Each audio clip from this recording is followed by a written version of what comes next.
A very good morning to you, and we are glad that you have made time to join us this morning for this 13th Parliament, third session, National Assembly proceedings on this 20th day of June, the year 2024. And this is a live broadcast that is streaming from the Parliament buildings in Nairobi.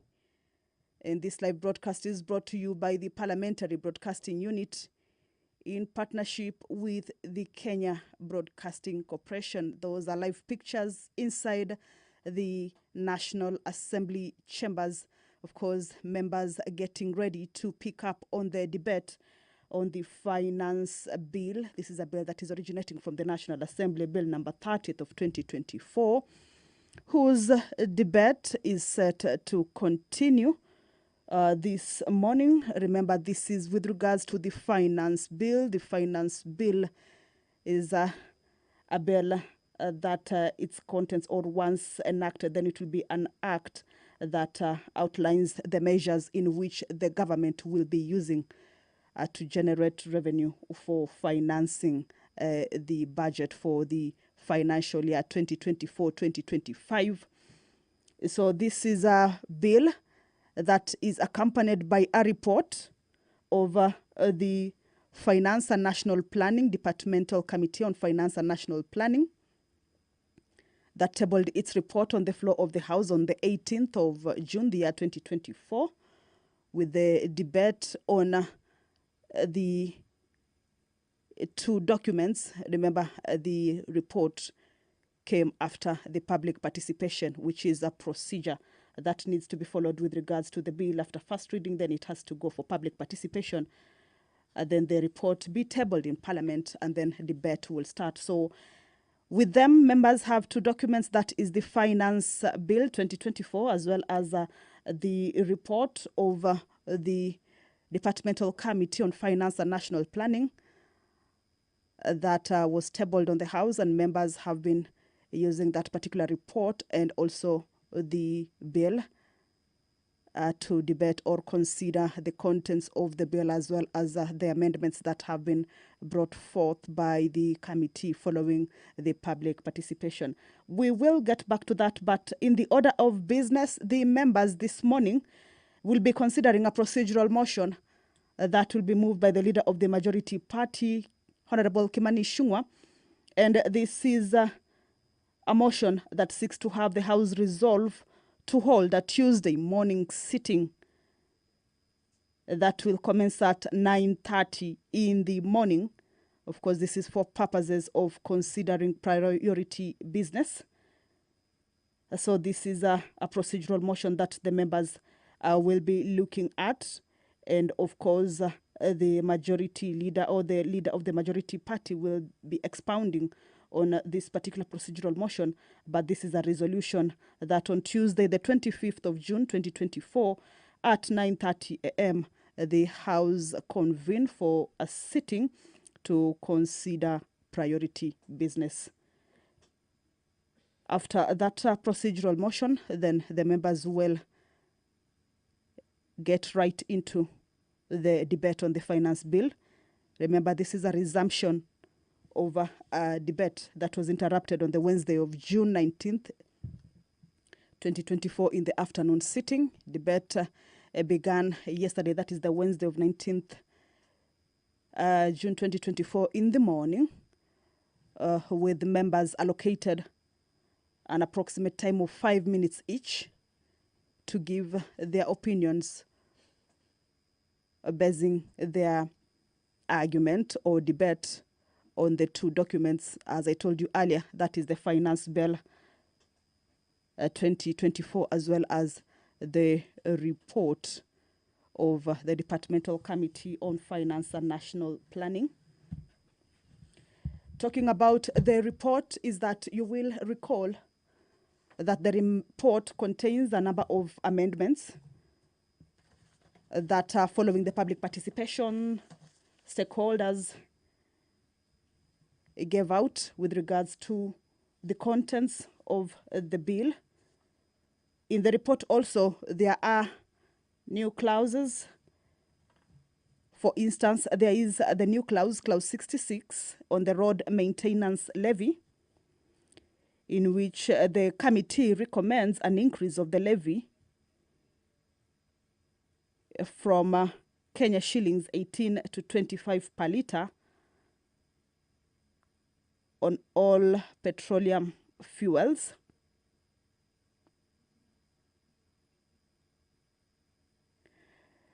In its report, the committee argues that the current levy amounts to 18 shillings per litre of all petroleum fuels, with an anti-adulteration levy of the same amount charged on kerosene.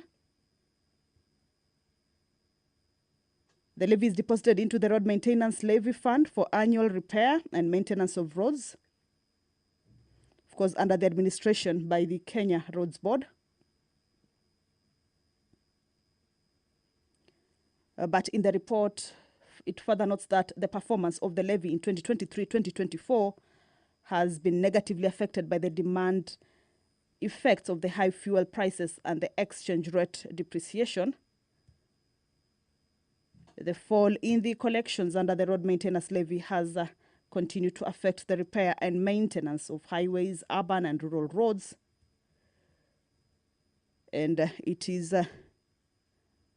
on this background that the committee recommends an increase of the levy pursuant to Section 3 of the Road Maintenance Levy Fund Act from 18 to 25 per litre. This is a new clause in the bill, which has been noted down on the report by the committee, which is currently in the hands of the legislators, who in their debate also focus on that as part of that which, if passed, will be part of the bill. There have been contentious clauses which the committee indicated have been revised and others have been dropped. One of them is clause 45 and 48. This one is on the eco levy.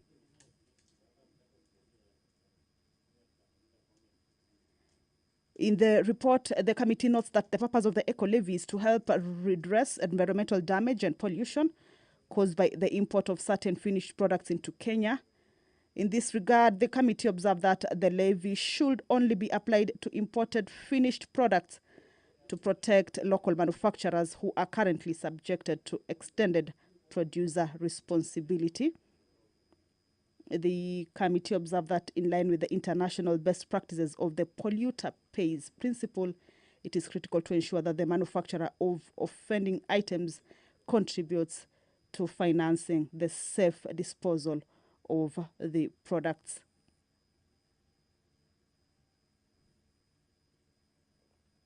With regards to this, the committee proposes to remove the imposition of the levy on diapers, motorcycle tires, bicycles, wheelchairs, and three-wheeled motorized vehicles, commonly referred to as tuk-tuks, and reduce the rate of eco-levy for certain finished goods. Remember, this has been one of the contentious clauses or issues that has been contained in the finance bill. And even the legislators in their debate, most of them, or a bigger number of them, were using or rather sought clarification or even hailed the move by the committee with regards to the amendments to the eco levy. That is the Speaker of the National Assembly, Honorable Dr. Moses Wetangula. The mess is ahead of him. He is the one who will be presiding over this morning's sitting. Allow me to hand you over to this live broadcast, brought to you by PBU in partnership with KBC. My name is Kamche Menza. Good morning. Waheshimiwa, tuombe. Ewe Mwenyezi Mungu, ambaye kwa hekima na wema wako umetoa nyadhifa za viongozi na mabunge kwa ustawi wa jamii na utawala wa haki wa wanadamu, tukusihi utazame kwa neema nyingi sisi watumishi wako ambao umeridhika kutuita ili tutekeleze shughuli muhimu za jamhuri yetu. Tukuomba tuteremshie baraka zako sisi tuliokutanika hapa, na utujalie tuyatende na kufikiria mambo yote yatakayofikishwa mbele yetu kwa njia ya haki na uaminifu, ili utukufu na sifa zako ziendelezwe, na ili kustawisha amani, ufanisi na heri ya nchi yetu na wale ambao haja zao umezikabidhi mikononi mwetu. Amen.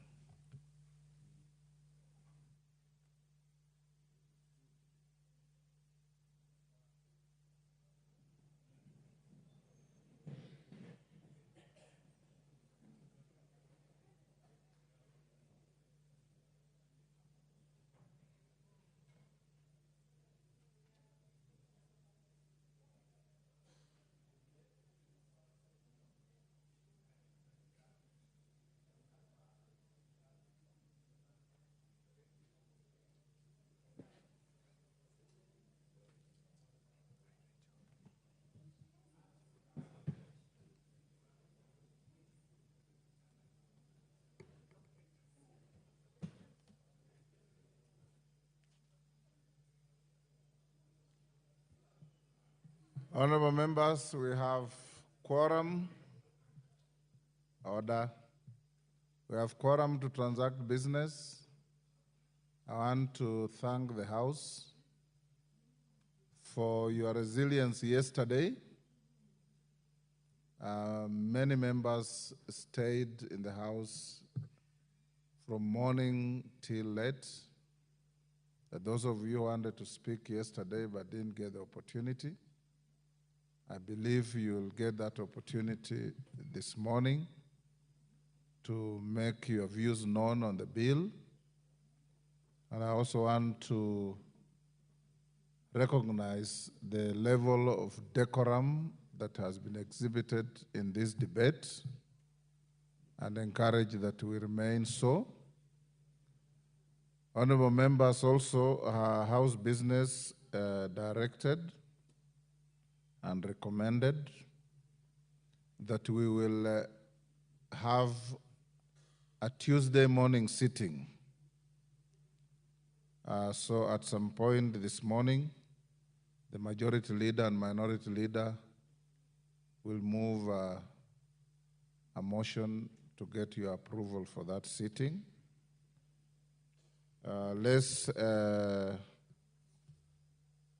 After that motion, we'll go straight to the bill. We remain true to the 5 minutes.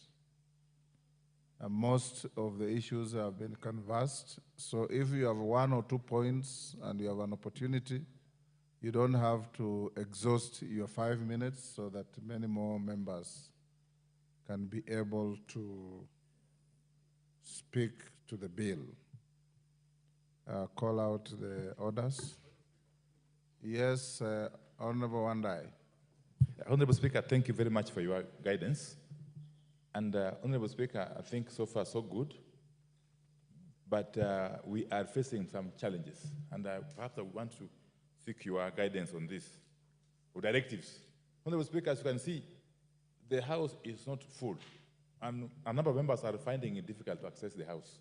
Personally, a number of members, as we speak, are finding it difficult to go through the police blockades to access the House. I've personally had to struggle to get to this House this morning. Honorable Speaker, what is the problem? The problem is that the entire Parliament precincts is cordoned off by people who appear to be police officers. Honorable Speaker. Honorable Speaker, we are living in a democratic country. And this House is a symbol of our democracy. No person in this country has got the authority to establish a blockade around Parliament, to cordon off Parliament. There is no state of emergency which has been declared, as far as I'm aware, under the Constitution. Under the Constitution. I am aware that on Tuesday or Wednesday, or yesterday, Tuesday I think, there were some demonstrations around Parliament and in the CBD. Very, very peaceful demonstrations by very, very young children who were unarmed throughout the demonstrations. In fact, the police who provoked them and eventually arrested very many of them who were innocent, took them to police stations, they spent the night there, and they were released unconditionally on free bond, Honorable Speaker. So what is it that is occasioning this overzealous approach by the police? Can the speakers direct the Inspector General of Police to withdraw the police officers who have made this parliament to be like a military installation, Honorable Speaker. It is an affront to our democracy for this parliament to be turned into a military installation, Honorable Speaker. Why is it that we are making this business of finance bill become a so serious a matter that the whole country comes to a standstill, Honorable Speaker? It's an issue that we must be addressed before today's business can proceed.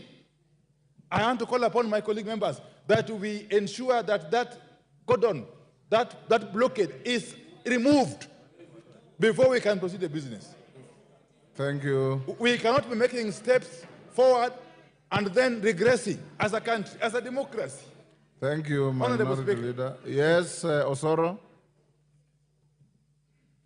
Thank you very much, Honorable Speaker. Honorable Speaker, we must appreciate our Constitution 2010, Honorable Speaker, and the independent offices that are provided therein. Honorable Speaker, the unit of the police, the National Police Service, is an independent institution. They do not take instructions from Parliament, don't take instructions from His Excellency the President, and they work independently to exercise their duty, Honorable Speaker. Can you repeat that? I was consulting with a member. Thank you, Honorable Speaker. Honorable Speaker, what I'm saying is we need to appreciate our democracies. The legislature is an independent institution.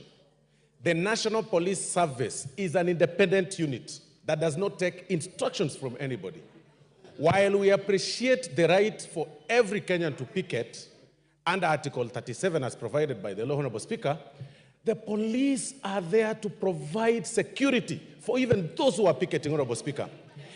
As we were moving around, Honorable Speaker, coming towards this house, Honorable Speaker, this morning, we have not seen, any barricaded roads across. What we see is our police officers basking in the sun and relaxing and waiting for those who want to picket to also provide them with security. They actually deserve security, Honorable Speaker. We have not seen anybody picketing. We've only seen police officers covering our areas and providing security for these honorable members and everybody around the streets of Nairobi, Honorable Speaker. And they've even said, the minority leader, Honorable Speaker, has even said right now that even those who are purportedly arrested were released on free, without being charged. That ideally shows, because that is an independent institution, that shows, Honorable Speaker, that the police are simply doing their job. And we really can't stop discharging our duties, Honorable Speaker, here to start bashing on the police who are actually doing their job. But again, Gen Z are free to picket. They are free to move around. They are allowed to come even up outside the gate of Parliament. And they are allowed to carry placards. Nobody is going to harass them, but allow also the police to provide the Gen Z with security, Honorable Speaker. Thank you, Honorable Speaker. Order, honorable members. I hear you, Minority Leader. I hear you, Majority Whip. I came to Parliament very early, at 6, so probably the police had not taken their positions. This House will operate without any fear or favor, intimidation, or any negative pressure. I want to encourage you to be all times assured that you are safe here. I'll direct the clerk and the sergeant to check with the police and report to me in the course of the morning what is happening so that I can also be able to react on the basis of fact. Thank you.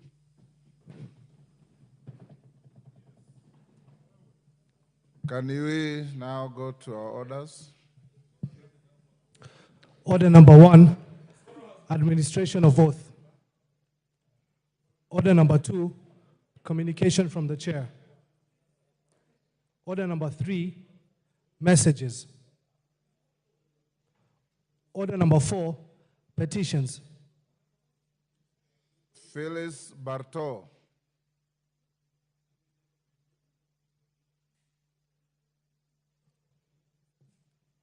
Thank you, Mr. Speaker.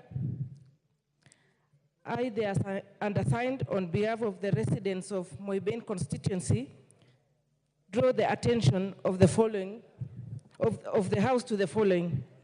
One, that Agricultural Settlement Fund Trustees was established in 1963 under the Agriculture Act, Cap 318 of the Laws of Kenya, Section 168, which was repealed by the Agriculture, Fisheries and Food Authority Act 2013.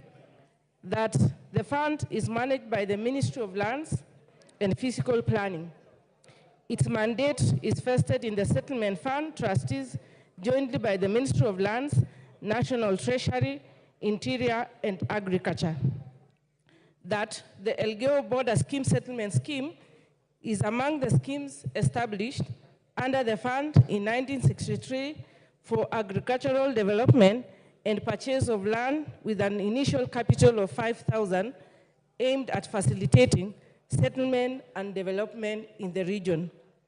That over the years, due to various socio-economic factors and changes in the land ownership, the burden of arrears of loan payment has become unmanageable for the current generation of residents.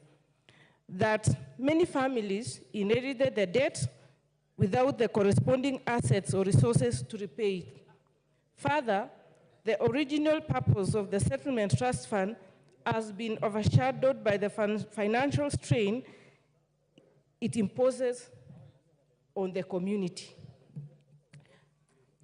That the debt incurred by the Elgeyo Border Scheme has grown exponentially over time, surpassing the initial capital of Kenya shillings 5,000, hence becoming a significant barrier to the economic progress and the well-being of the community by hindering their ability to invest in essential infrastructure, education, healthcare, among others. That the residents have over the years received demand notices regarding the arrears of the loan payment with possibilities of repossession of the land if the outstanding amounts are not paid. And that the issues in respect of which this petition is raised are not pending before any court of law or any constitutional or legal body. Therefore, your humble petitioners pray that the National Assembly, through the Public Participation Committee, one, engages the Settlement Funds trustee with a view of seeking waiver of the accumulated debt of Elgeyo Border Settlement Scheme by the community. And two, makes any recommendation or action it deems fit in addressing the plight of the petitioners. And your petitioners will ever pray. Thank you, Mr. Speaker.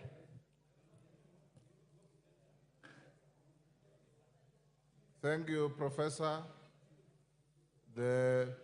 Yes, Bukose.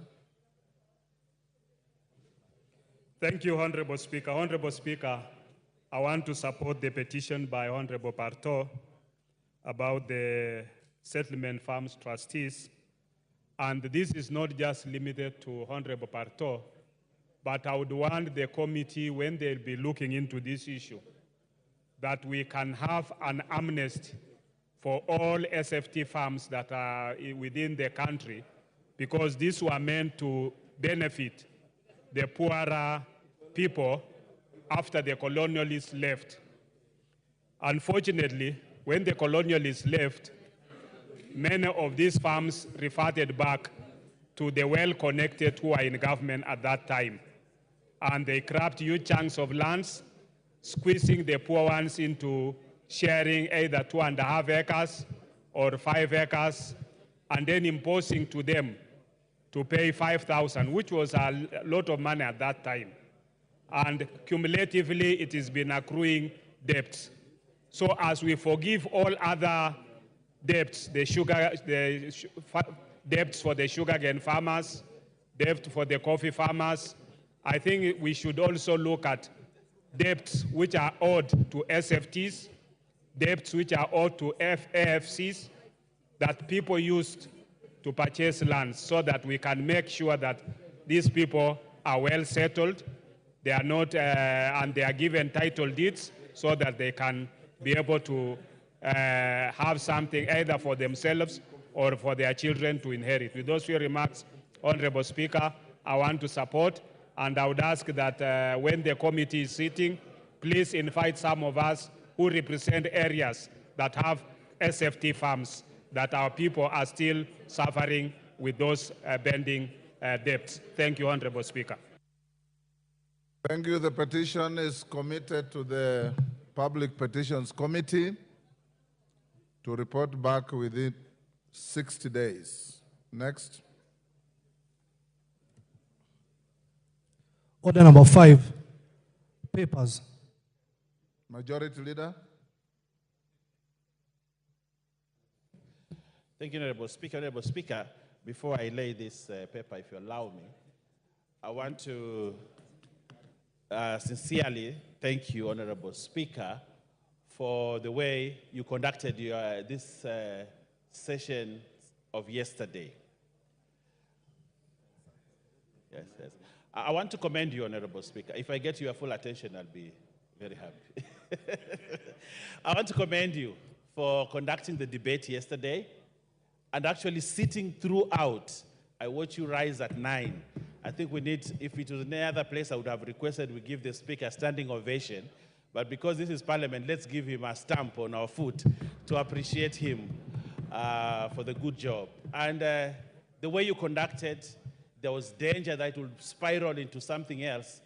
But Honorable Speaker, you managed this House very, very well. And members also for the decorum and respect that we have for each other and for the Speaker. I want to thank you sincerely, Honorable Speaker, and Congole for that. Honorable Speaker, now I beg to lay the following papers on the table of the House today, Thursday, June 20th, 2024, in the morning sitting. Annual report and financial statements for the financial year 2022-2023 from the Commission on Revenue Allocation, and 2, Kenya National Shipping Line audited financial statements from the Ministry of Mining, Blue Economy, and Maritime Affairs. I beg to lay, Honorable Speaker. Thank you. Thank you, Deputy Majority Leader. Next. And thank you for the compliment. Order number 6, notices of motion. Order number 7, questions and statements. There are 2 requests for statements. One from Monica Marubu, Women Rep Lamu. Go ahead. Thank you, Honorable Speaker. Honorable Speaker, pursuant to the provisions of Standing Order number 44, 2C, I rise to request a statement from the chairperson of the Departmental Committee on Transport and Infrastructure regarding the status of compensation for fishermen in Lamu County. Honorable Speaker, for over a decade, fishermen have been engaged in legal battles and rigorous vetting processes to receive compensation after being displaced by the Lamu Port 3-berth project, also known as the Rapset project. The project area was primarily a popular fishing ground for the local fishermen who are able to use their rudimentary fishing equipment. However, due to the effects of dredging, destruction of coral reefs and mangrove forests, which led to murky waters, the fish population and locations were affected, thereby displacing the fishermen from the area. Moreover, the High Court of Kenya held the project dispute disrupted the cultural and economic activities of the local fisher community, and they were to be rightly compensated. Honorable Speaker, while we appreciate the efforts made by the government by initiating the compensation process, it is regrettable that there are significant concerns regarding the criteria used to verify the fishermen to be compensated. Further, in addition to the fair compensation, the government was to implement a comprehensive fishing value chain approach to ensure the sustainability of the local fisher community. Honorable Speaker, it is against this background that I seek a statement from the chairperson of the Departmental Committee of Transport and Infrastructure on the following. Number 1, can the chairperson provide details of the fishermen set to receive compensation including their areas of residence and fishing grounds, and state the criteria used for the verification process.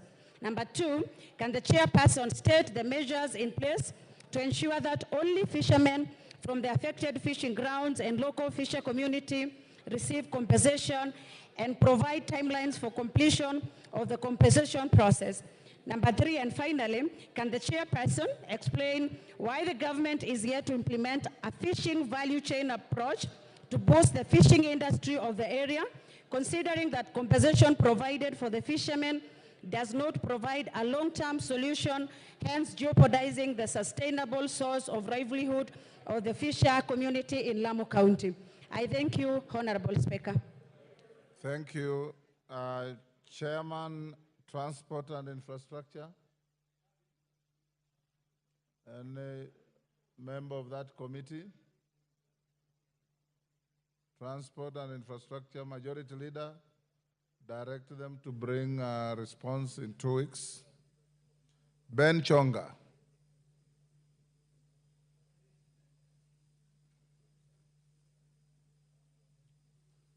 Give him the mic. There you are. Thank you, Speaker. It's Ken Chonga, not Ben Chonga.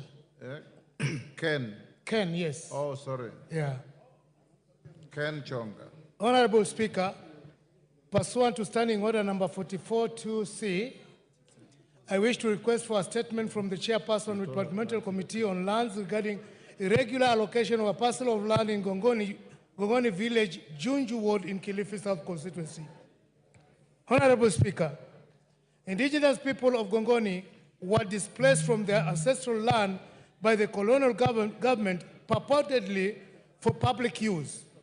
After attainment of independence, the displaced residents never resettled on the land.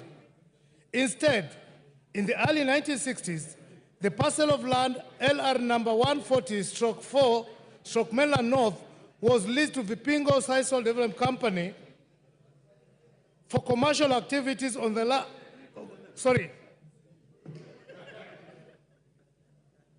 The parcel of land LR number 140/4/Mainland North was leased to Vipingo Sisal and Leasing Company. Despite the allocation of the said property, the company never conducted any commercial activities on the land for the entire lease period until its expiry in 2016. Notably, Mr. Speaker, when residents conducted an official search to authenticate the status of the land in November 2023, the results revealed that the land was issued to one, Mr. Said Swale Musa and Mr. Shifea Swale Musa, and a new certificate of lease number CR 82241. It is astonishing that the said persons are neither residents of Gongoni village nor trustees of the Gongoni community. The irregular allocation of the said parcel of land has caused anguish to the residents, noting that by law, any land that is under leasehold reverts back to the government upon expiry of such lease. Honorable Speaker, it is against this backdrop that I seek a statement from the chairperson of the Departmental Committee on Lands on the following. 1. Under what circumstances was LR number 140/4/Mainland North registered in the name of Mr. Saidi Swale Musa and Shifaye Swale Musa despite being community land? 2. What is the status of investigation into the irregular allocation of the said parcel of land? 3. What measures will the Minister of Lands put in place to revoke the allocation of the said land if found in contravention of the law and revert the same to Gongoni community? I thank you, Honorable Speaker.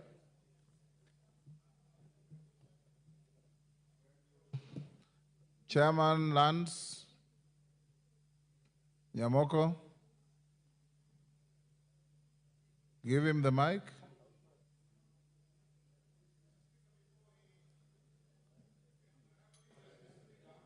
Yes, member for Changamwe. Give Nyamoko, take your seat.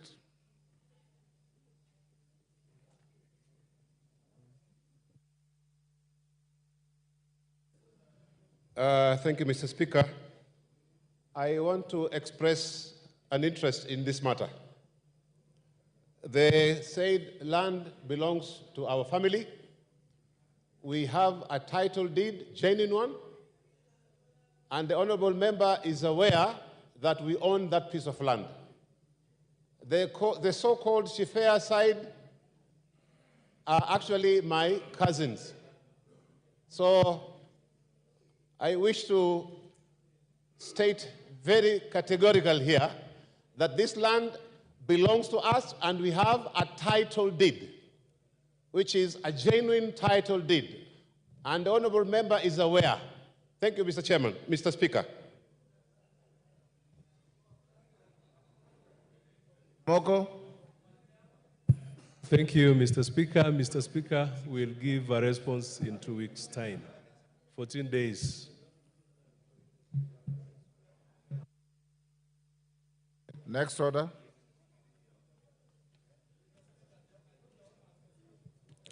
Pardon? Yes, Bowen. Mr. Speaker, I thought the owner of the land has already responded. I don't know if there is need for the committee again to go look into who is the owner of the land when the owner is already here and he has said that the land belongs to him. Is there a need for the committee again to go and look who is the owner? That notwithstanding, the statement is directed at the chairman of lands. He has to come and respond. Next order. Order number 8, procedural motion, resolution to hold a Tuesday morning sitting. Majority Leader. Thank you, Honorable Speaker. Honorable Speaker, I beg to move that pursuant to the provisions of Standing Order 33C, this House resolves to hold a morning sitting on Tuesday, 25th June 2024, commencing at 9:30 a.m. for purposes of considering priority business. Honorable Speaker, members will realize we have very crucial business ahead of us today, top among them being the continuation of the finance bill. Honorable Speaker, I must thank the Gen Zs also, because, Honorable Speaker, for the first time in the history of this House, especially this 13th Parliament, at 8:30 a.m., not less than 50 members were already logged in. So, if not for anything else, the Gen Zs have made members of Parliament to report to work very early. And it's a good thing. It's the beauty of our democracy, Honorable Speaker.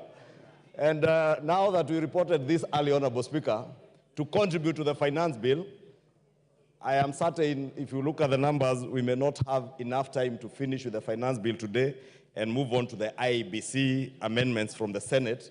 And members will understand how crucial that business is. So we want to make sure that we have adequate time to complete the finance bill, the committee of the whole, without anticipating debate next week, and also be able to complete with the IEBC amendments from the Senate in time before we progress to the short recess that is due the following week. And Honorable Speaker, you are aware, next week is the last week of this month, and we ought to have passed both the finance bill and the appropriations bill that are also lined up next week, which I will be speaking to later this afternoon during the usual Thursday statement. I therefore wish to appeal to members to support so that we have adequate time to process all this business. And I wish to request, I beg to move and request the Leader of Minority to second. The Honorable Speaker, I wish to second, and for the simple reason that I consider the matter of the IBC so crucial that we cannot afford to delay it any further. And therefore, let's proceed in the manner proposed by the Leader of Majority. I second. Order, honorable members on their feet, take your seats. Honorable members, I now propose the question, which is that pursuant to the provisions of Standing Order 33C, this House resolves to hold a morning sitting on Tuesday, 25th June 2024, commencing at 9:30 a.m. for purposes of considering priority business. Put the question. Yes.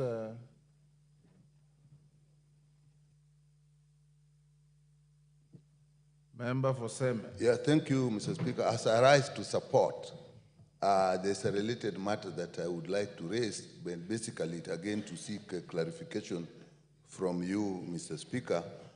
You had indicated earlier, and I know that we are likely to go to the Committee of the Whole House on the finance bill. And that's one of the reasons we are really sitting on that day, on Tuesday. But also, you indicated last evening that those who want to make amendments should have their amendments in by 1 p.m. today. Mr. Speaker, the clarification I was seeking, normally we have more time. Why are we limiting today if the Committee of the Whole House is likely to be on Tuesday, as you had indicated? Because one would have thought that even up to tomorrow, midday, would still be adequate. That's the clarification I needed. But otherwise, Mr. Speaker, I support the Tuesday sitting. Before I put the question, Honorable Nyikal, I have made a pronouncement about 4 times on this floor that those who have amendments file them by 1 o'clock today. For the simple reason that, 1, the bill has attracted a lot of contentious arguments and proposals. 2, the committee itself, in its report, has recommended a myriad of amendments to the bill. 3, we want to have sufficient time for amendments that may be identical or overlapping to be harmonized. And we can't do that if we are constrained with time. 4, if you are speaking for yourself, you are the sort of member of parliament who I know would draft an amendment before the bill is even moved. So I don't know why you want extra time. My direction that all amendments be filed by 1 o'clock stands. I don't think it's injurious to any member. I don't think it oppresses any member.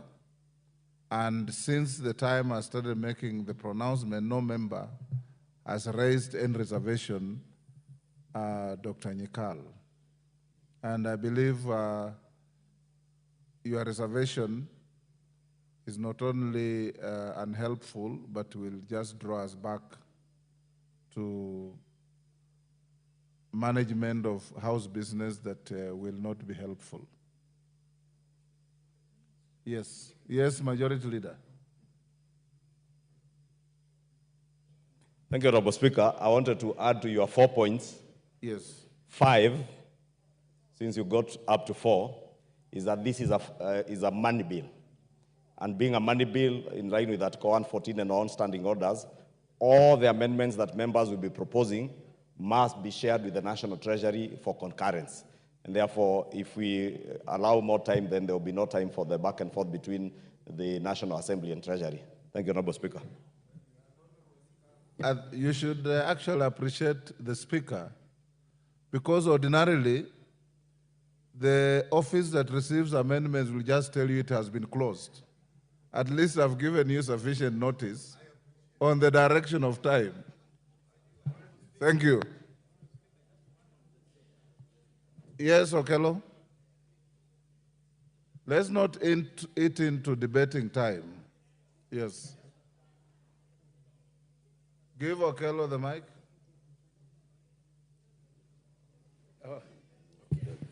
Honorable Speaker, I've got a question related to that, whereas I also support the issue of IBC that needs to be fast-tracked based on the fact that at least not less than 2 constituencies are now disenfranchised as a result of either Jared Okello, that is a moot point. Your own leader has said this here 5 times. Yeah, I've got a question. I don't know why you should repeat it. I'm coming to a question, Honorable Take Speaker. your seat.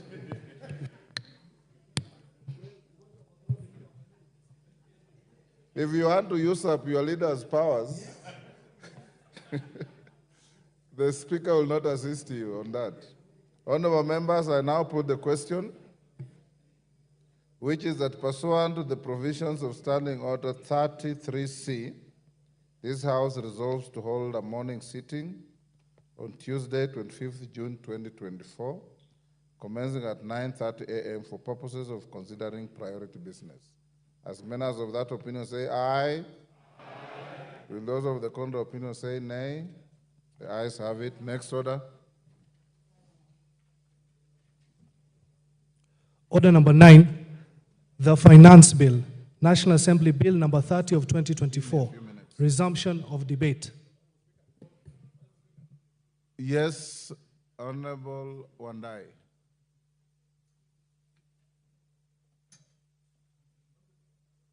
Give him the mic.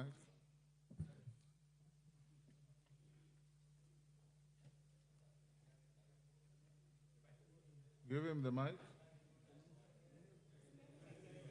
Why? His mic is...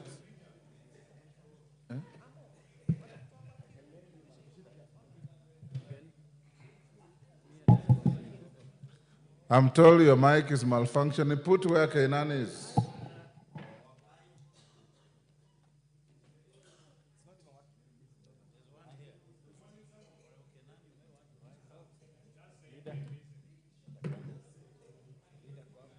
Yes, Honorable Speaker, sorry. Honorable Speaker, I've got an issue I need to raise now before we can proceed with the debate that was going on yesterday. Honorable Speaker, my attention has been drawn to a letter purportedly emanating from the Cabinet Secretary for National Treasury. I had dated 19th June, that was yesterday, and addressed to the Clerk of the National Assembly. It's also copied to the Right Honorable Speaker. And it's a letter concerning request for the advisory on conclusion of supply and ways and means process by the National Assembly. Honorable Speaker, going through this letter in a nutshell, really, in summary, the National Treasury CS is purporting to direct this House that, and I want just to read some paragraph here, that we further note that following the ongoing debate on the Finance Bill 2024, should the Finance Bill 2024 be approved as proposed by the National Treasury, the National Assembly can proceed with the consideration of the appropriations bill as published. However, if the revenue-raising measures contained in the Finance Bill are not approved by the National Assembly, there will be a likely revenue shortfall of approximately Kenya shillings 200 billion. In order to remain within the provisions of the law, I'm just paraphrasing, we propose the following measures, and so on and so forth. Honorable Speaker, first and foremost, the Cabinet Secretary is treading on very slippery grounds, and indeed dangerous grounds.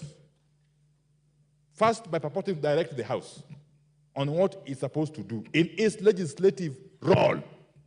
Two, is also anticipating debate, because as far as I'm aware, we are still at the stage of debating this bill. It is not up the duty of anybody out there to start anticipating how the bill will go. But more importantly, Honorable Speaker, Article 221 of the Constitution, if you can listen to, just pay me attention.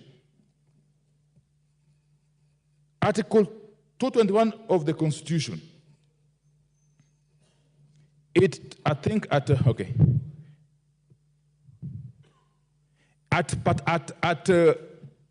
Article 6, it says that when the estimates of national government expenditure and the estimates of expenditure for the judiciary and parliament have been approved by the National Assembly, they shall be included in an appropriation bill which shall be introduced into the National Assembly to authorize withdrawal from the consolidatory fund, and so on and so forth.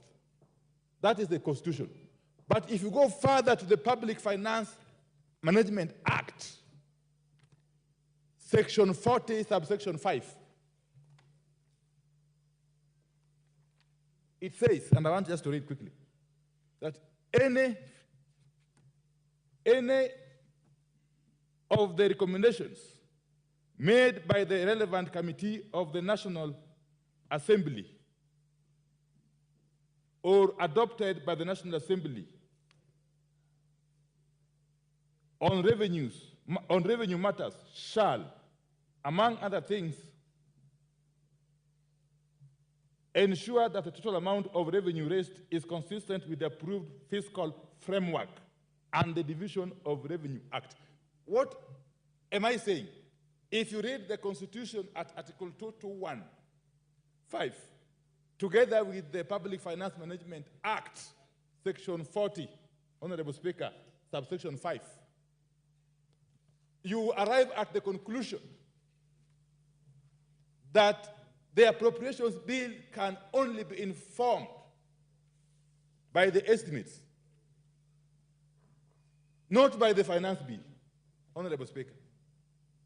That the appropriations bill can only flow or emanate from the estimates that we have actually approved last week or so in this House. So what, therefore, is the CS purporting to say here?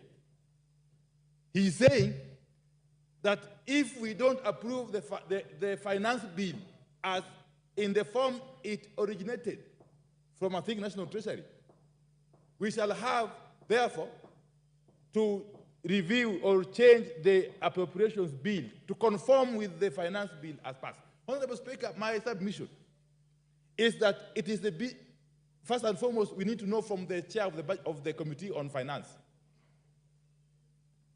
Because the work of the Committee on Finance is to look for ways to raise money to finance the budget that has been passed. Are they saying that they were never to look for money to finance the budget that we passed last week? If so, the logical thing, Honorable Speaker, is to do a supplementary budget. That is the only logical thing, not to do what the CS is purporting to direct us to do here. So what I want to ask you, Honorable Speaker, first and foremost, is to call the CS to order.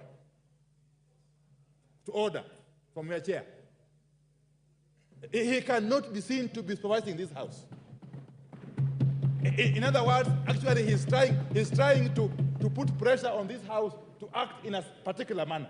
Yes. The CS of National Treasury, who is not elected by anybody, as far as I'm concerned, is purporting to supervise this House in its legislative role, something that flies in the face of the Constitution and the relevant law, Honorable Speaker. So I would want, at the very least, that you direct that this letter be withdrawn by the National Treasury.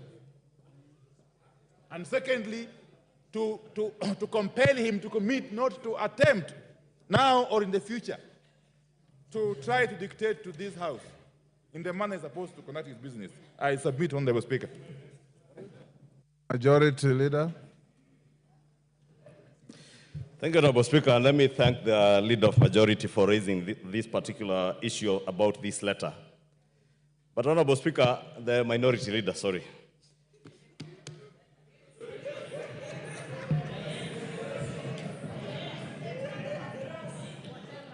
Honorable Speaker, you know, they say any name can raise a baby. And today you are the majority, tomorrow you can be the minority. There is absolutely nothing wrong with me, the slip of the tongue, referring to the Honorable Pio Wandai as a leader of majority. At times I've had people, the slip of the tongue, refer to Junet as a majority whip.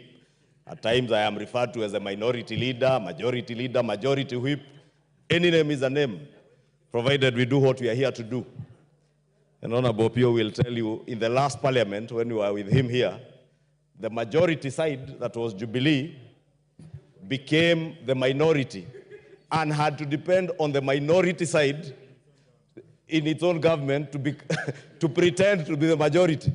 The leader of majority then, the Honorable Kimunya, the last 2 years, was the leader of the majority, but was actually a leader of the minority from the majority side.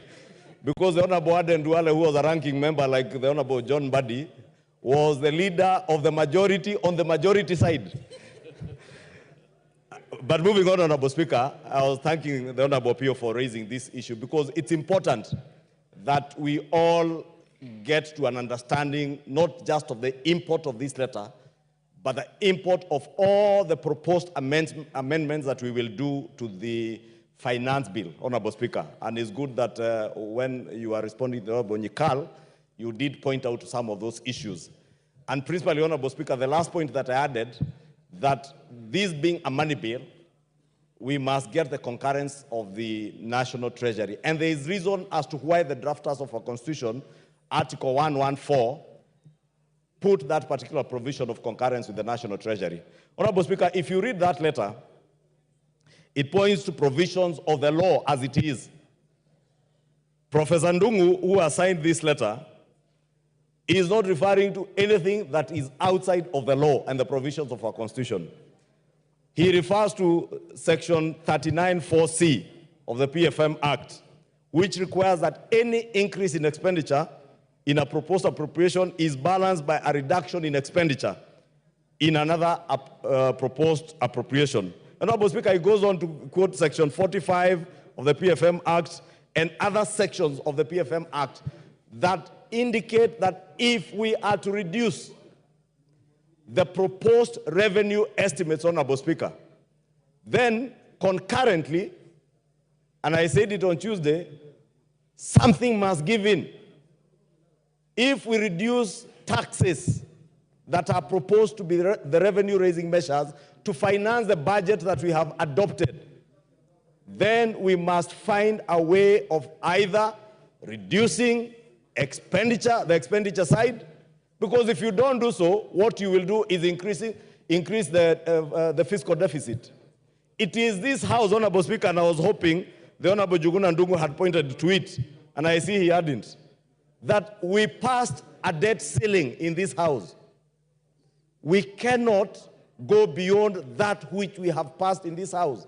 The National Treasury cannot borrow beyond a certain point, a ceiling that we have set by law in this House. And therefore, if we're asking that let us reduce the revenues, but don't touch the expenditure side, what we are doing is simply telling the National Treasury, increase the fiscal deficit against the law. And we cannot act against the law. I know we are the lawmakers, but we are not allowed by the Constitution to act ultra vires the Constitution. Therefore, Honorable Speaker, what the Cabinet Secretary, it could be a preemptive. It could be preemptive that I want to agree with the Honorable Pio. It is preempting debate, but the Honorable Njuguna Ndung'u, CS Njuguna Ndung'u, is not engaging in debate. This is an advisory opinion to us, reminding us that we need to abide by the Constitution and by our own laws. Honorable Speaker, the leader of minority spoke to the need, and he has asserted that the right thing, and he said it so emphatically you would want to believe him, that the right thing to do is to do a supplementary budget. That is the wrong thing to do. It is the wrong thing to do, Honorable Speaker, because you cannot begin from a mistake and say now we will break the law at this particular stage, then we will fix it with a supplementary budget. Supplementary budget should only come in once we have in the first instance, bound by what is provided for in the law. We have not burst our fiscal deficit as stipulated under our PFM Act. And if in the course of implementation of this budget, there are additional expenditures that then would lead to a bursting of that fiscal deficit, then we call for a supplementary budget. But we cannot say that at this point what we should be doing is a supplementary budget. What shall we be supplementing if we are even yet to pass the appropriations bill?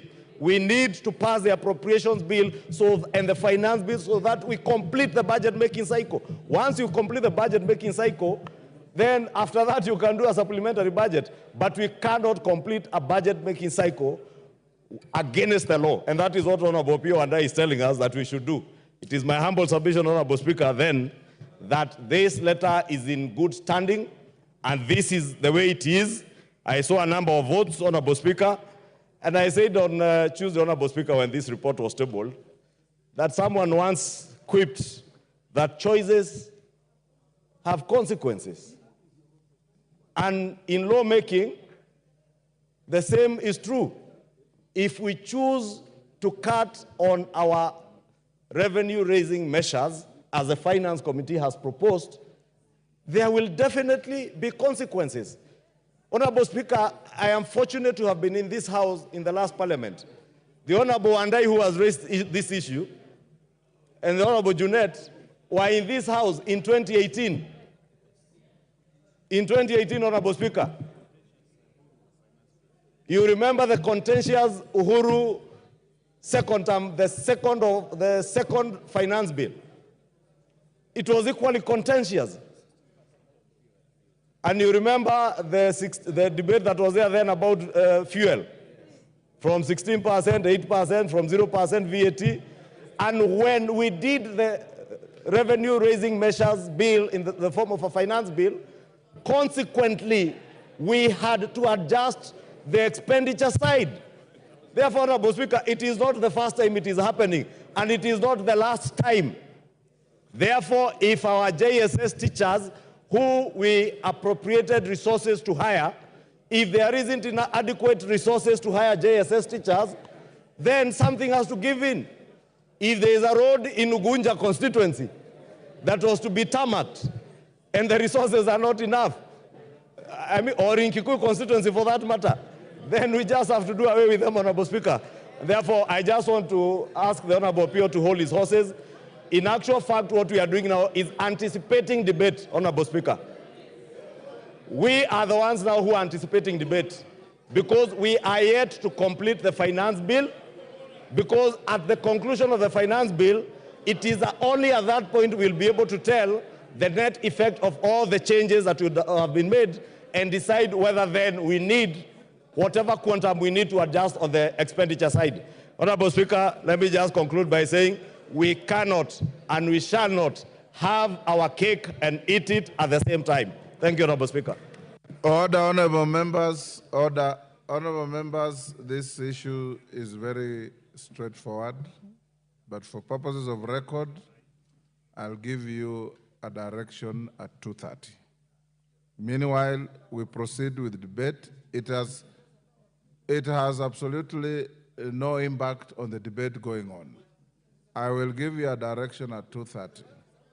Order, Honorable Wandai, you have so ably prosecuted your case, and the majority leader has responded.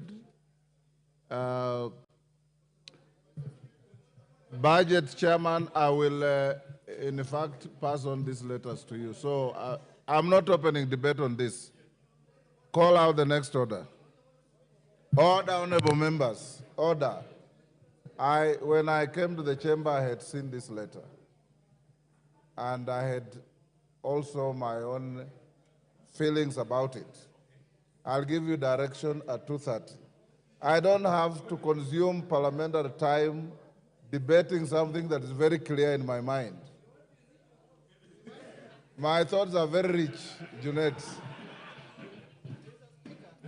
Have you called us? Order, honorable members, order. Back to the finance bill.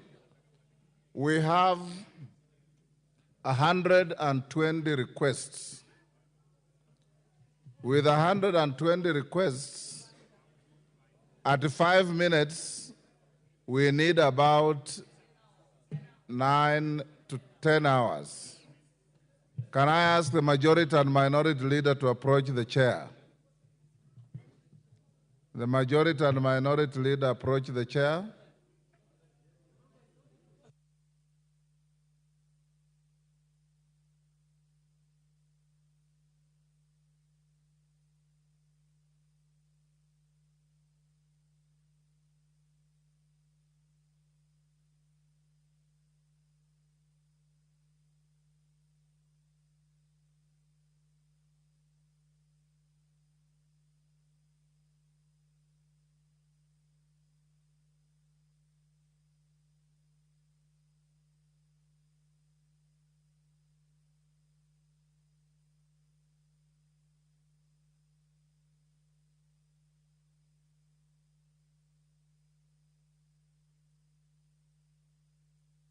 Order, honorable members. Order. Wangela, take your seat. Order. Badi, take your seat. Order, honorable members. Honorable members, I want us to proceed as follows. We have Honorable Zambia, who has 3.5 minutes to go. I've told you how many of you have keyed in. At 7 a.m. this morning, 50 members had already keyed in. That shows the intensity of interest in the bill. We will start the debate now up to 1. In the afternoon, I'll give you 1 hour from 2:30 to 3:30. We will not need Honorable Pukose to call for the mover to reply. The mover will be called by the Speaker to reply at 3:30, whereafter we shall go to vote.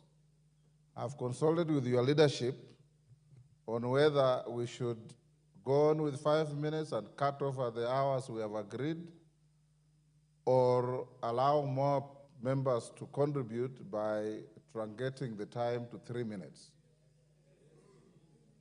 If you agree to 3 minutes, we can truncate the time to 3 minutes so that more members can speak. Is that all right with the House? I put the question that the time for contribution be reduced from 5 minutes to 3 minutes. As members of that opinion say aye. Aye. Will those of the contrary opinion say nay? Nay. The ayes have it. Secondly, honorable members, I encourage you to desist from raising frivolous points of order, because some members have been raising points of order that are completely far from points of order. Yes. So, in Zambia, you finish your 3.5 minutes. The next members I call, you'll be taking 3 minutes. Members, you also keyed in very early, but sometimes the chair may not necessarily follow the list because you find like you have 10 members in a row from one side. We have to balance the House. So we will be jumping and zigzagging in the list to make sure there's some balanced representation on the floor. Zambia, go on. Thank you, Honorable Speaker, for this opportunity. Honorable Speaker, we have a responsibility as a House to protect the interests of our Kenyan citizens. Honorable Speaker, I totally oppose this finance bill. Reasons being that, Honorable Speaker, we understand that the motor vehicle tax, edible oil tax, among others, have been deleted. But Honorable Speaker, there are so many hidden taxes. Honorable Speaker, when you talk of 7 shillings per liter in fuel levy, it means that the cost of production in the local industries will go up. Honorable Speaker, even the cost of producing bread will be higher than even the normal rate as at now. Honorable Speaker, our Kenyan citizens are struggling to put food on the table. Honorable Speaker, the cost of living is going to increase even further if we consider passing this bill. Honorable Speaker, I urge members of this House to consider the cry outside there of Akina Wanjiku and the others. Honorable Speaker, the life of the Kenyan citizen of running businesses is totally unbearable as we speak now.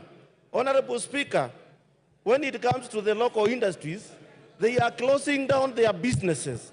Reason being that the cost of production is going high and high every time.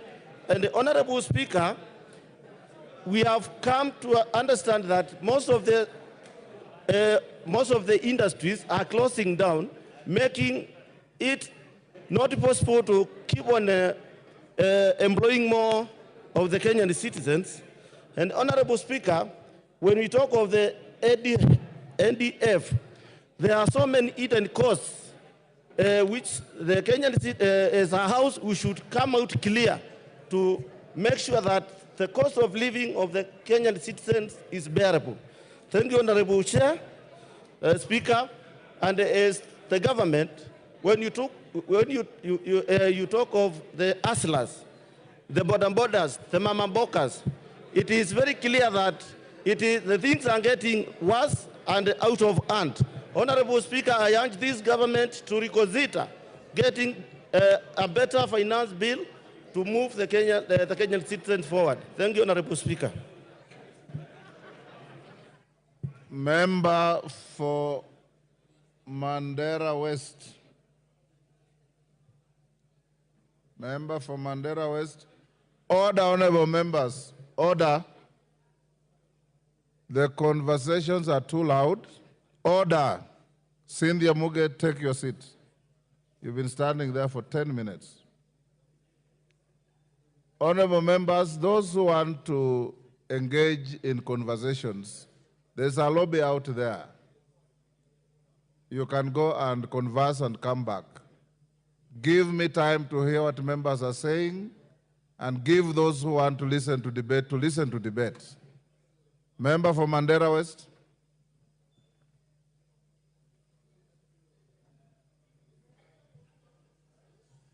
Give him a functioning mic.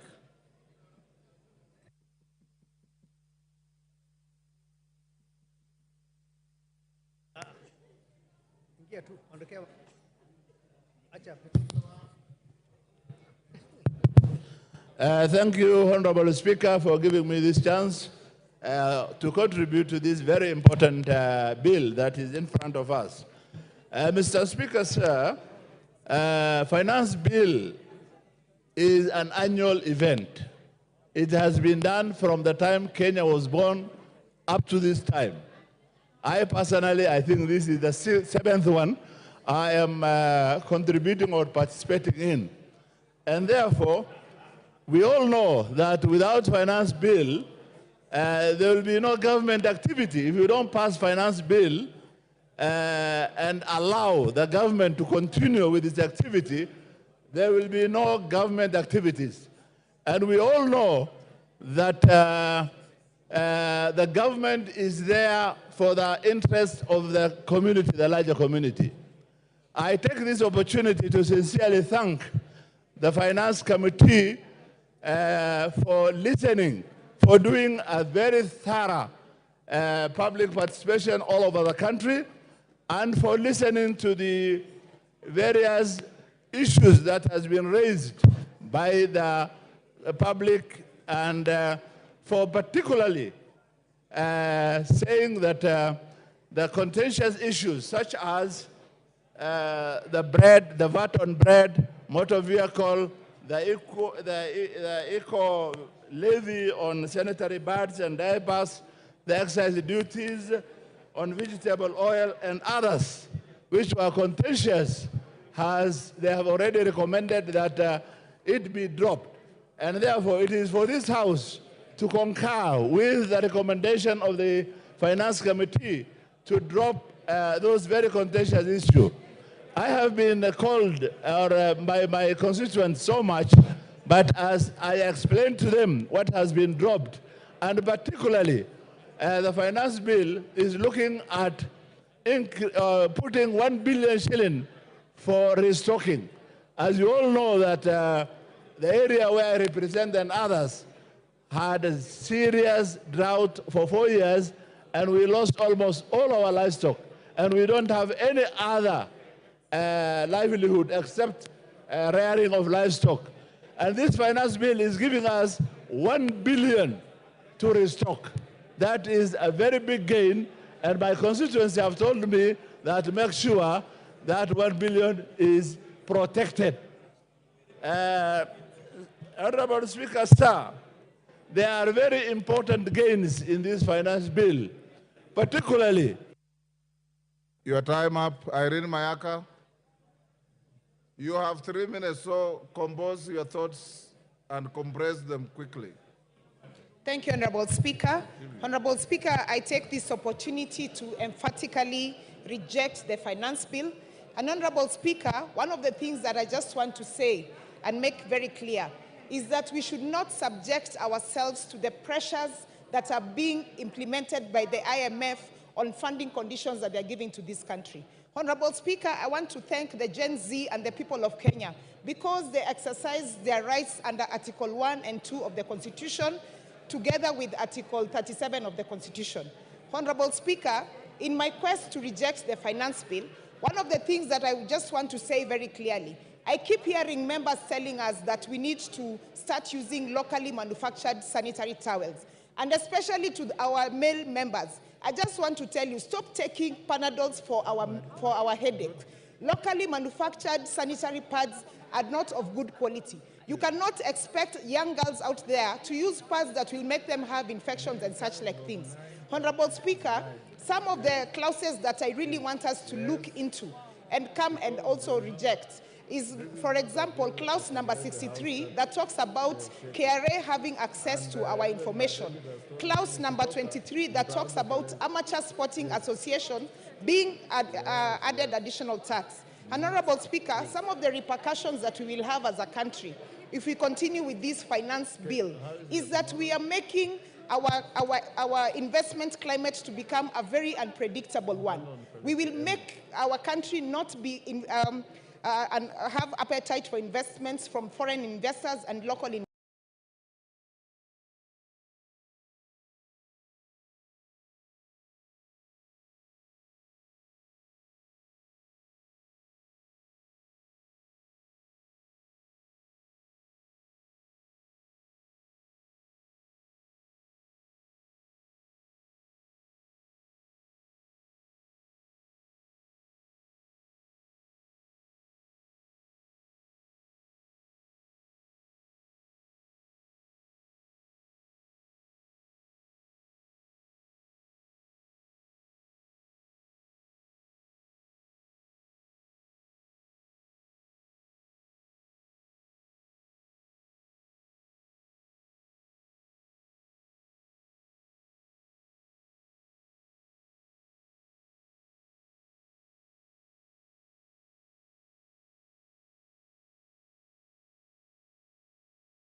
You're cool, Mama. Take your cool. Member for Kaspul, order Mama Zamzam.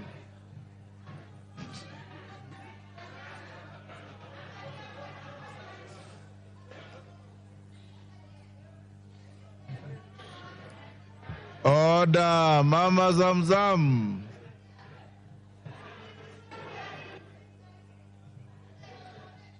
Mheshimiwa Zamzam, waliokupigia kura Mombasa wanakuangalia ukiwekeza vidole kwa wenzako.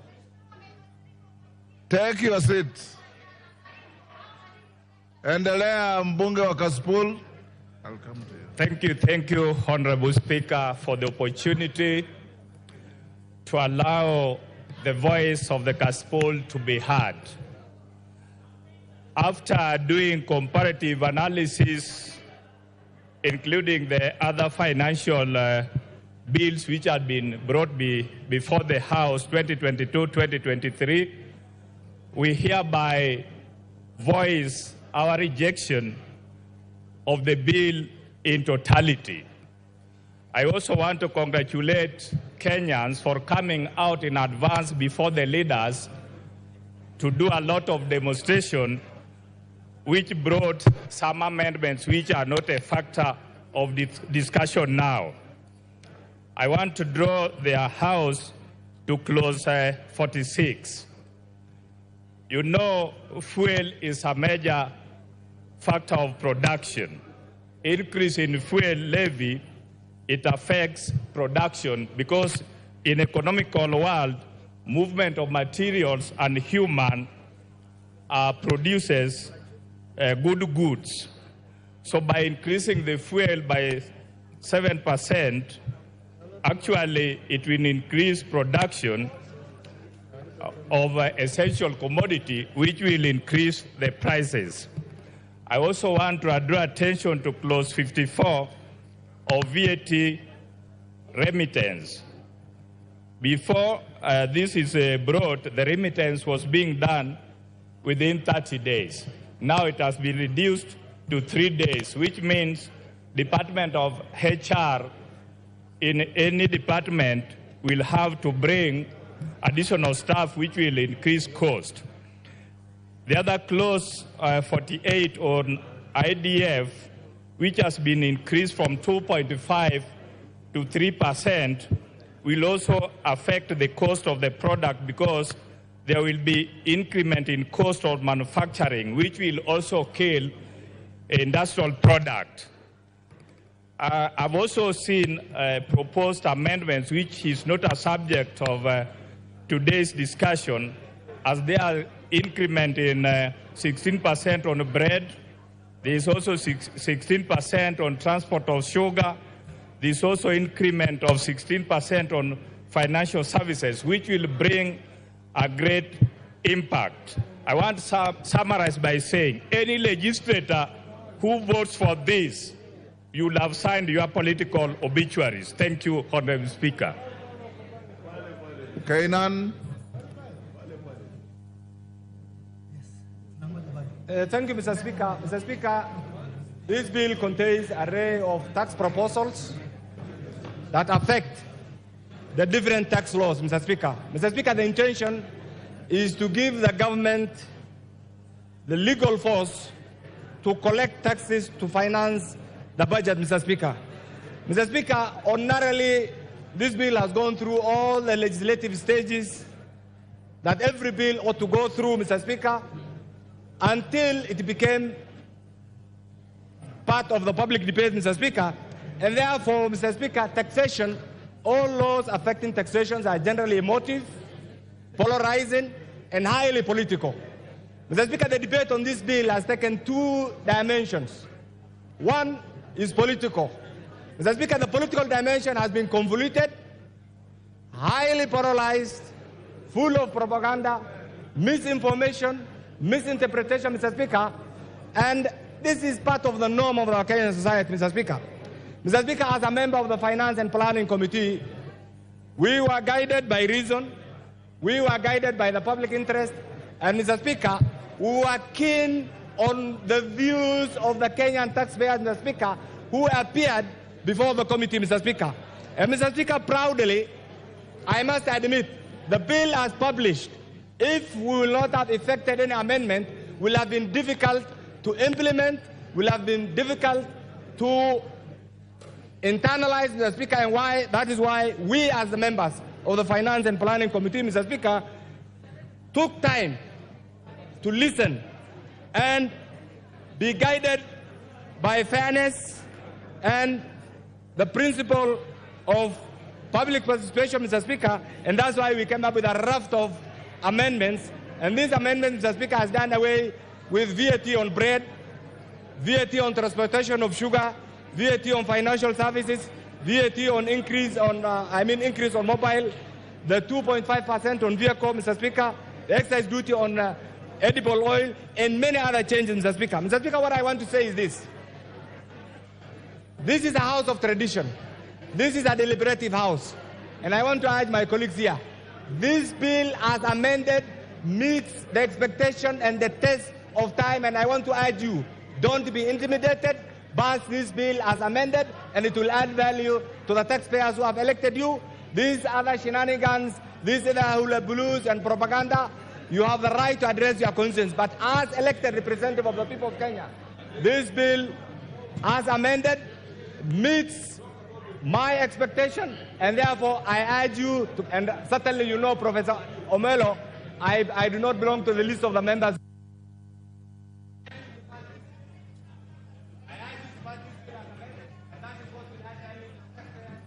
Member for Taita.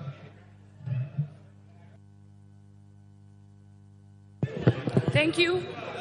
Thank you very much, Mr. Speaker, for also giving me an opportunity to contribute to this very important bill, the Financial Bill 2024 of the year 2024-2025. And Mr. Speaker, from the onset, I want to say that I support the bill. And Mr. Speaker, may it be known that my vote is a yes to this bill. And so that those who are sending me very, very many and fake messages should stop. And now they know. Mr. Speaker, initially I was a bit worried after listening to my people about some of the issues that they were not comfortable with. But, Mr. Speaker, I want to commend the Committee of Finance for the good job that they did. The committee went and listened to Kenyans. They did a very good public participation, and they took the views of Kenyans. And when they brought this bill, Mr. Speaker, they incorporated the views of Kenyans. We can see the amendments, the proposed amendments, Mr. Speaker, which are good and are very considerate. Mr. Speaker, VAT on bread was a thorn on the flesh of Kenyans. And I'm so glad that the Finance Committee negated or deleted that bit on the finance bill, Mr. Speaker. Mr. Speaker, the tax on vehicle as well was also a contentious issue in this country, but that one was also deleted in the bill, Mr. Speaker. That is also a win. Mr. Speaker, tax on mobile transactions was also something that Kenyans were talking about and they were not comfortable with, Mr. Speaker. The committee did it justice to Kenyans as well because that tax is no longer there.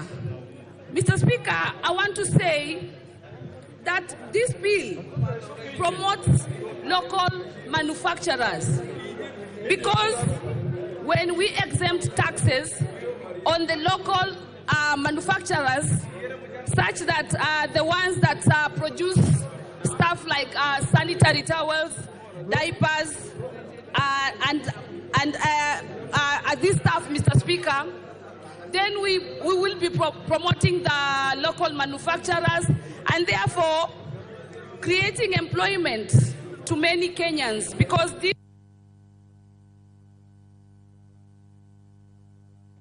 Thank you. you have finished your time. Peter Kaluma. Yes, Lelmengit. What's your point of order? And under what standing order? The standing order. Honorable Mr. Speaker, I have an issue with the internet connection. Pardon? The Wi-Fi, the internet connection of this house, Mr. Speaker. The Wi-Fi is not functioning. And we need to communicate to the Gen Z out there, Mr. Speaker. We want to know what is happening out there and the reaction of the population. Please, Mr. Speaker, can we ask the clerks, the people responsible for the ICT, so that they can fix this menace? The clerks will take care of that. Kaluma.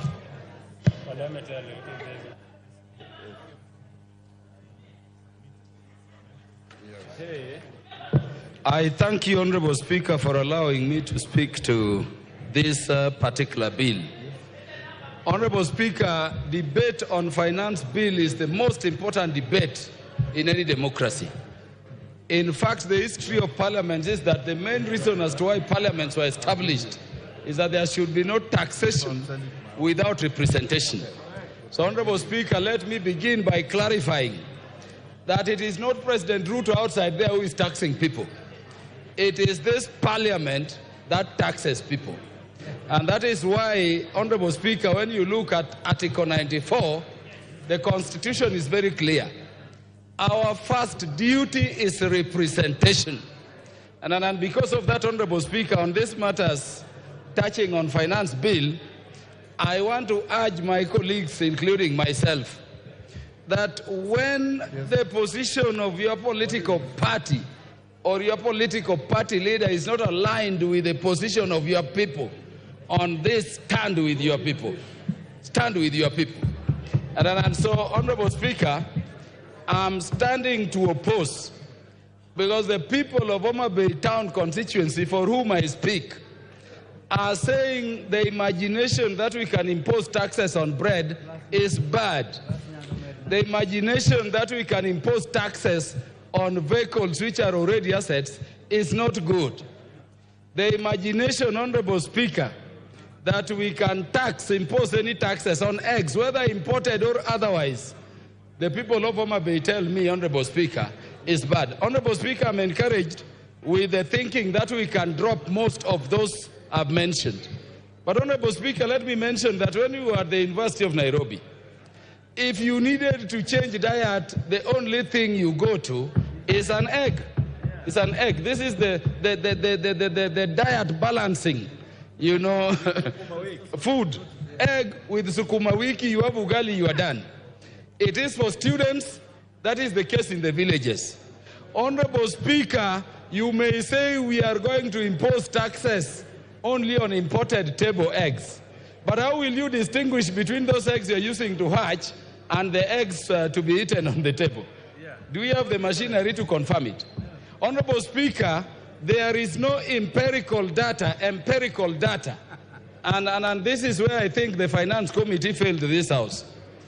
Do we have data in terms of the amount of eggs which are imported against the amounts produced locally that are in our market?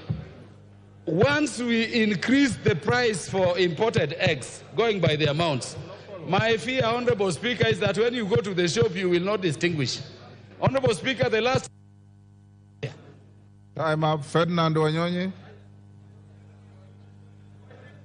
It is 3 minutes. Don't talk as if it is 10 minutes, it's 3 minutes.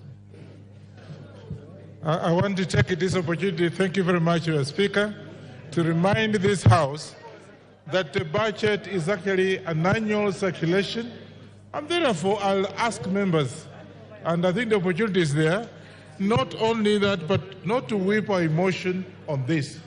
Let's not whip our emotion on this. The opportunity has been given to us to have suggestions, so that I can be able to have suggestions that can be able to at least correct whatever we've gone wrong, to be able to correct and put in whatever inputs you can put to be able to create more opportunities for our people. Therefore, Mr. Speaker, mine is to ask members to come up with those suggestions, because the ball is in our court, to be able to come up with whatever suggestions you have, to be able to correct and implement some of these issues that can be able to make this country to be self-sustainable. As you know, you are told Kenya is now the 27th fastest growing economy in the whole country. And therefore, I want to take this opportunity to thank the committee led by my brother Kimani, that we should be able to move faster and be able to come in with suggestions to be able to move, because one of which, as you say, you want to dismiss this particular proposal. We have CDF, and have given us like 15 million shillings. We have the CALF for the ladies, that again, 30 billion shillings. And of course, electricity, to be able to have our country with a nice approach to economy by having electricity all over the country. Therefore, I think this bill is good enough. We should not actually dismiss it for the sake of it. We should be able to come in with positive approach to be able to move forward. As it is today, and we just want to dismiss because somebody called me and asked him, what do you want me to remove? He didn't even know. So let's not go by emotion. Let's go by whatever we have and be able to move forward our economy. Thank you. Thank you. Manduku.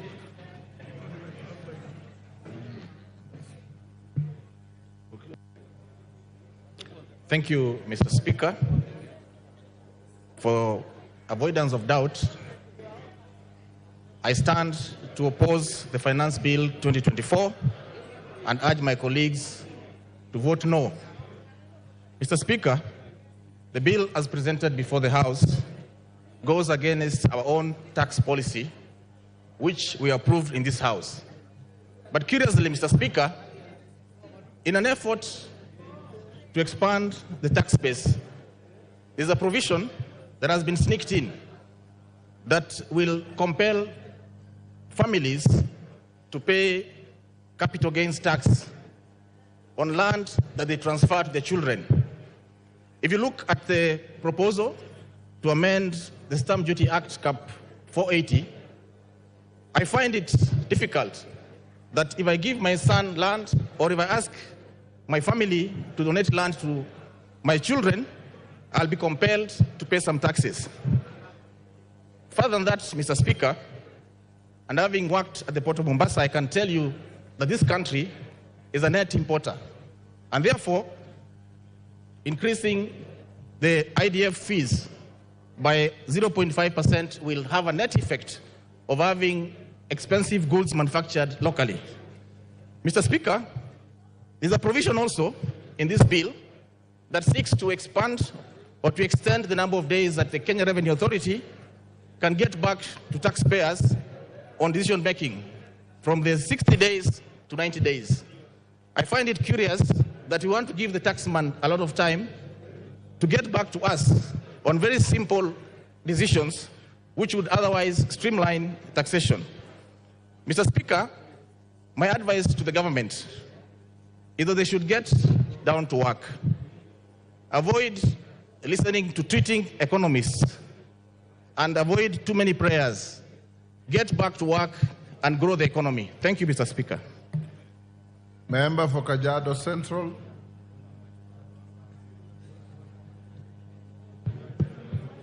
Thank you, Honorable Speaker, for giving me this opportunity. And Honorable Speaker, I rise to support the Finance Bill 2024 for the following reason, Honorable Speaker. One, the Finance Act 2023 had reduced the import declaration fee from 3.5 to 2.5%. This, Honorable Speaker, not only gave us a whole of 10 billion shillings, but it also encouraged importation. And Honorable Speaker, we all know the net effect of this. The proposed finance bill, Honorable Speaker, is proposing to take back the importation declaration fee to 3.5, and therefore discouraging importation and therefore growing our industries. Honorable Speaker, I'd like to commend the Gen Zs who have been out there, but also advise them to seek information, because one of the reasons why these young people are out in the streets is mainly because of unemployment. This importation declaration fee that has been increased seeks to grow our manufacturing sector and therefore seeks to employ the same young people. Second, Honorable Speaker, is the eco levy in clause 45 of the bill. Honorable Speaker, we all know the effects of climate change, the negative effects of climate change. This levy, Honorable Speaker, seeks to protect our environment from environmental wastes, which is one of the contributors to climate change. Honorable Speaker, we could go on climate change and the effects and the negative effects that this has brought to the economy of this country. And lastly, Honorable Speaker, as a pastoralist, and I also urge the pastoralist members who are here to be keen. In the past budget, we have 1 billion shillings that is meant to be restocking money for our people. Our people had suffered losses due to drought. The 1 billion is going to be a game changer to our people. There is also money for value addition. And this, Honorable Speaker, I support the bill. Thank you. Thank you. Karole Omondi.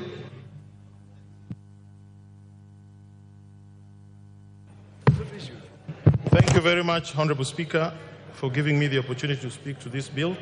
Let me begin by acknowledging that the bill is 132 pages and 65 clauses.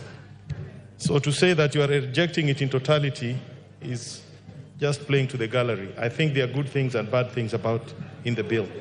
Mr. Speaker, I would like to talk to three things only because of the limitation of time. The first one is a clause that is being introduced in this bill on tax abandonment. I've not had a lot of public discussion on it. But for the first time, we are being asked to make provision in law for the Commissioner of Tax, together with the CS Treasury, to give tax waivers where, in their view, the tax cannot be collected. I think this is a very, very fundamental activity that requires the input of this House. I think tax that is due is already public property, and any activity to waive it or to claim that it can be abandoned must have the input of this House. So I will be recommending, or rather I've already recommended certain amendments that will come to the floor of the House to recast this particular clause to see that any attempts to abandon tax are subject to approval of this House, as well as the requirements of Articles 201 and 210 of the Constitution of Kenya. Secondly, there is another provision in this particular bill talking about investment allowance for spectrum use.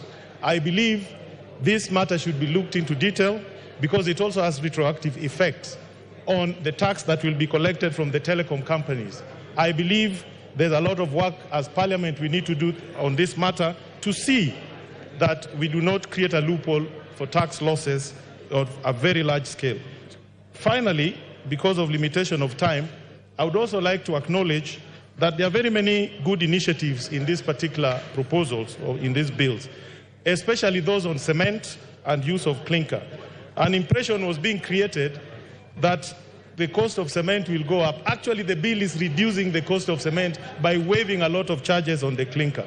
And I think that should go on record. Thank you very much, Honorable Speaker. I will be supporting with amendments. Thank you. Ndindi Nyoro, Chairman Budget.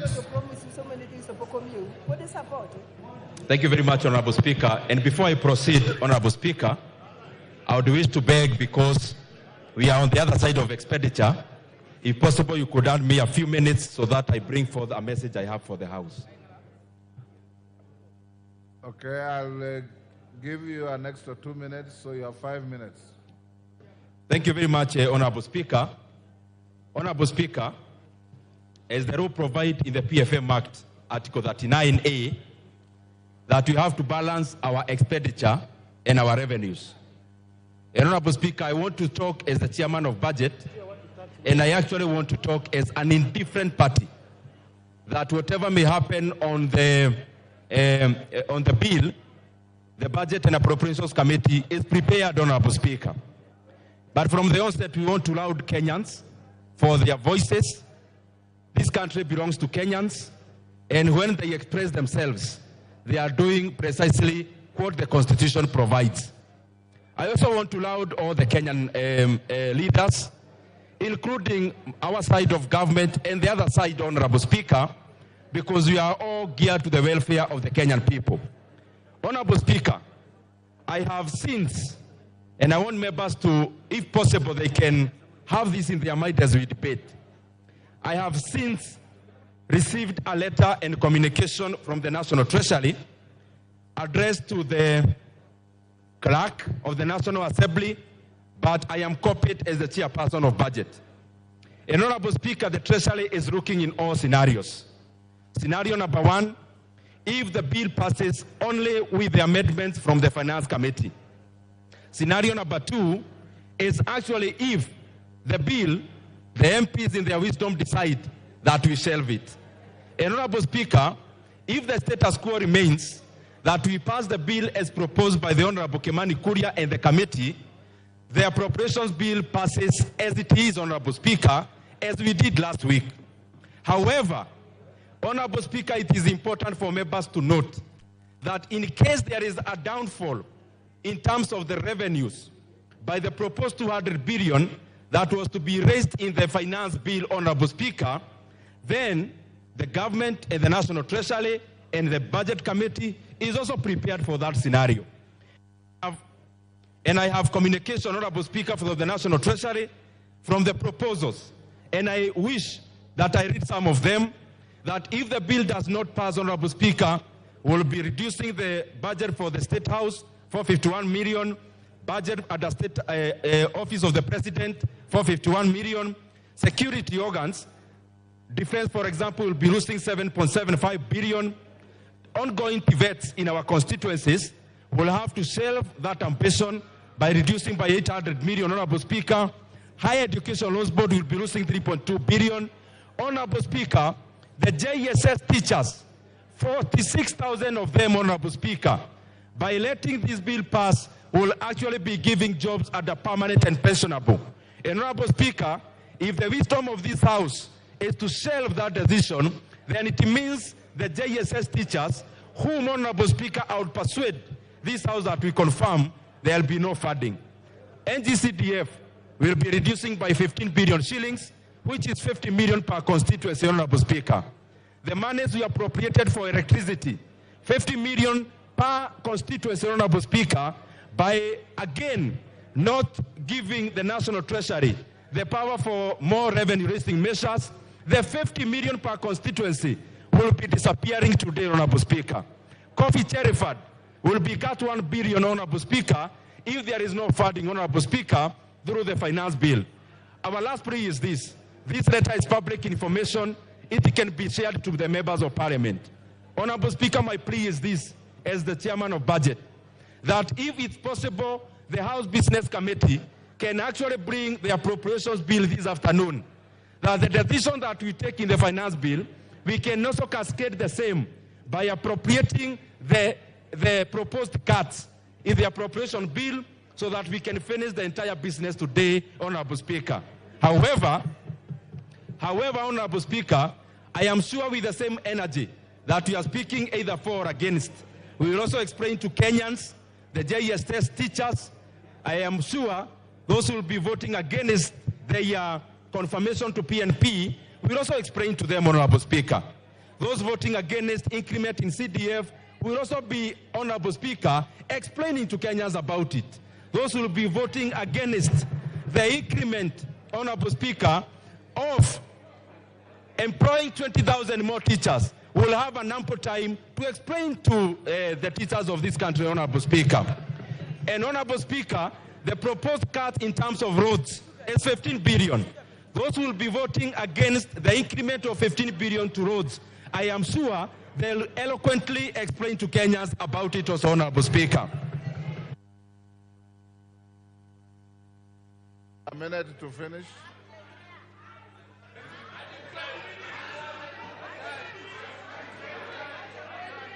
Order. Honorable Speaker. Order, honorable members. Order. Order. Give him 3 minutes and wind up. Honorable Speaker, I want to be very objective. Honorable Speaker, these are the proposed cuts in case there is no revenue-raising measures as proposed by Honorable Kimani Kuria. Honorable Speaker, number one, as I said, I want to be very clear. State House has been cut money 500 million. Office of the President, another 500 million. Security like defense is 7.75 billion cuts. Honorable Speaker, the same. We have already promised our JSS teachers that the 46,000 of them will be employed and on permanent and pensionable. Honorable Speaker, if we don't give the National Treasury the power for revenue-raising measures, it means the people will be voting against the confirmation of the 46,000 interns. Will have ample time to explain to them how they voted against them getting permanent jobs, Honorable Speaker. Honorable Speaker, the reduction in NGCDF is 15 billion shillings. That is a small figure, Honorable Speaker, because I can see members are saying 50 million is not much. In Kiharo, it's a lot of money, Honorable Speaker, that every constituency will be cut 50 million shillings starting July, Honorable Speaker. GAF, we just added them 500 million. Honorable Speaker, the proposal is to reverse the 500 million and also to reduce further by an extra 1 billion, Honorable Speaker. The monies we appropriated for electricity, 50 million per constituency, Honorable Speaker. I hope those who will be voting against electrification in our villages will have time to explain to Kenyans why they are voting against electricity in our rural areas, Honorable Speaker. Honorable Speaker, there is a proposed reduction. Order. Honorable Commissioner Mishi, I know you differently. Order. Order, honorable members. Order. Order, honorable members on both sides of the House. Order. Order. Honorable members on both sides of the House. In the tradition of Parliament, if you approve of something, you thumb your feet. You don't wail and shout as if you are in a rally. This is not a rally. This is a House of Parliament. Dindi, can you wind up? Honorable Speaker, the other thing is that there is a proposed reduction of 1 billion shillings in livestock restocking. From our side, we believe those who lost their livestock deserve to be compensated. Those who will vote against 1 billion that is going to livestock restocking will explain to our pastoralist, Honorable Speaker. Honorable Speaker, also, the monies proposed for reduction for school feeding program is 1.8 billion. On our side, we believe the 1.8 billion is needed to feed the children of this country as they go to our schools, Honorable Speaker. Honorable Speaker, the political parties, we can all agree in unison. We are proposing a cut of 900 million. I know that is not contentious. We can agree to cut it this afternoon, Honorable Speaker, because we are also prepared for it. Honorable Speaker, there is a proposed cut of 5.5 billion shillings for cash transfer. Our parents who registered last year deserve to get their cash transfer. Order, time up. Betsimba. Order. Asante sana Rosa Buyu, Mheshimiwa. you have already spoken on this bill. You have no business doing what you are doing. Asante sana Mheshimiwa Spika kunipa fursa na mimi niweze kuzungumzia kuhusu mswada huu wa fedha. Mimi nimesimama kuupinga mswada huu. Na kitu nitasema hapa, viongozi muheshimu malalamishi ama matakwa ya wananchi. Muisikize vilio vya wananchi. kuongeza ushuru wa mafuta kutapandisha kila bidhaa ambayo inahusiana na mafuta. Kwa hivyo hii ni shughuli ambayo haifai kwa sababu gharama za maisha zitakuwa juu. Kuweka ushuru kwa bidhaa zinazotoka ng'ambo zitamrudia tena mwananchi, kwa sababu bidhaa zinazotengenezwa hapa nchini bado haziwezi kukimu mahitaji yetu, mpaka tutachukua tena kutoka kule zile za ng'ambo, ambazo zitaleta shida zaidi. Kwanza tutengeneze viwanda vyetu kabla tujaweka ushuru huo. Na kuhusu kwamba fedha zitatoka wapi, wapunguze matumizi katika ofisi za serikali. Wanaweka pesa nyingi kuhudumia wageni wakija. Kama mgeni amekuja, mpe maji ya kunywe, na kama ni lazima akae paka mchana, mpe kidheri, mwambie hiyo ndio chakula chetu cha kitamaduni, sio kukula makuku na madino kwa gharama za wananchi. Mnaleta paka tu katika sehemu zenu. Kupandisha bei ya mikate, mwananchi wa kawaida ni bidhaa ambayo inatumika kwa kila boma. Kila boma asubuhi na jioni tumia mikate. Wewe unaenda kuongeza ushuru wa mkate, na mkifanya hivyo tutakunywa chai na mgoka kama ndio mnataka hivyo.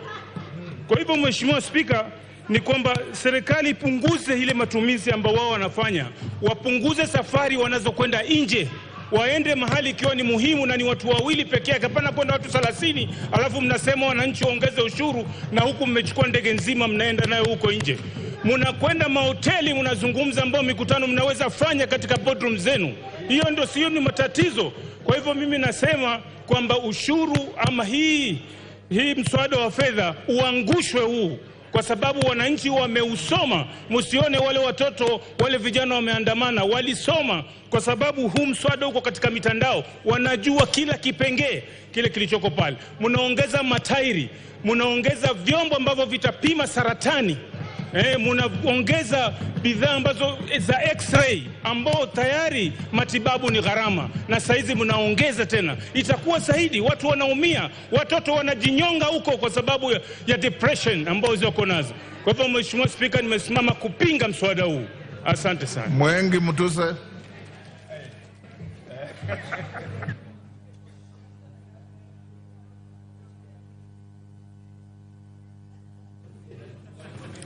Thank you, Mr. Speaker. Mr. Speaker, my friends.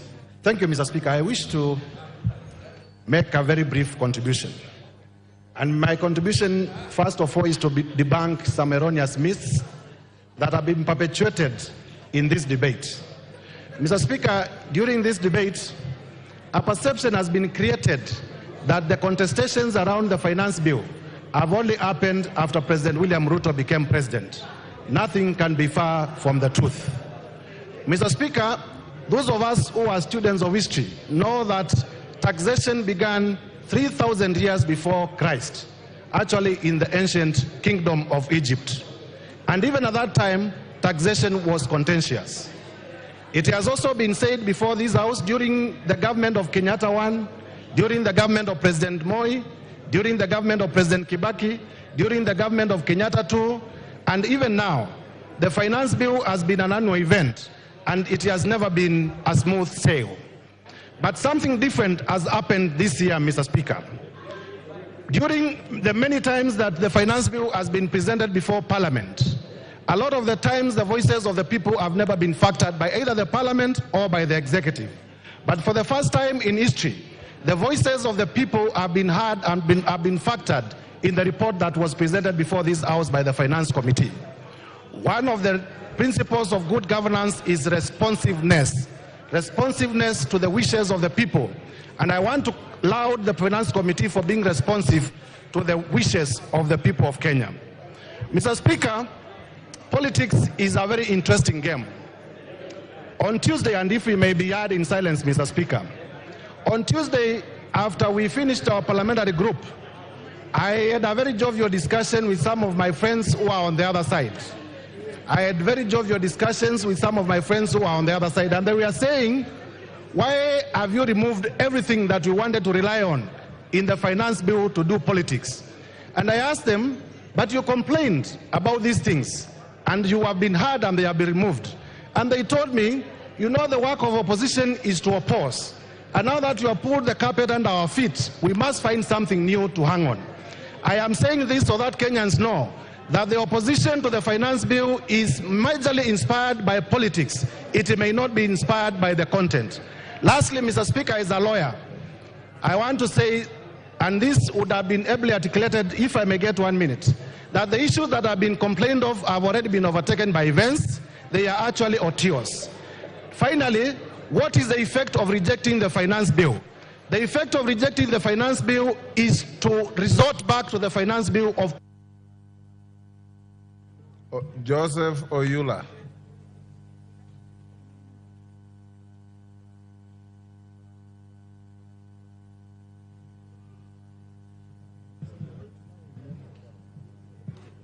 Oh, thank you, Mr. Speaker, for giving me this opportunity to also contribute to this important bill. Mr. Speaker, I want to start by thanking the Finance Committee for the work well done. It took a long time, but they came up with a good report.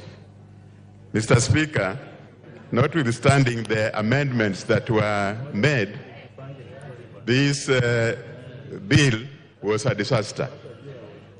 This bill is assuming that the Kenyans' tax rate should move to a higher rate regime, which is not comfortable for this country at all. Mr. Speaker, we should not take ourselves to a higher tax regime, which is going to cause stress to our business community and the individuals. The country needs to move slowly towards a higher tax regime. If the country is moved very fast, Mr. Speaker, then we will not balance our budget. Mr. Speaker, we need to make sure that the revenue is raised, yes, but also the tax rate is comfortable to the community of this country. Mr. Speaker, as we go through this bill, Mr. Speaker, let us note that increasing the tax rates does not guarantee raising that money. It has happened in the bill for 2023. We never made it. The chances are that during this period, we may also not make it. So the Treasury should not come up with such a disastrous proposal in the tax rates. It is for this reason, Mr. Speaker, that we are rejecting this bill, and I would want the Treasury to take it back and come up with a bill that is balanced, a bill that will ensure the country is raising revenue, and a bill that will ensure the people of Kenya are not stressed. This is very important, because if we raise the tax and we don't get that money, it will not help the country at all. Thank you, Mr. Speaker. Jen Kagiri.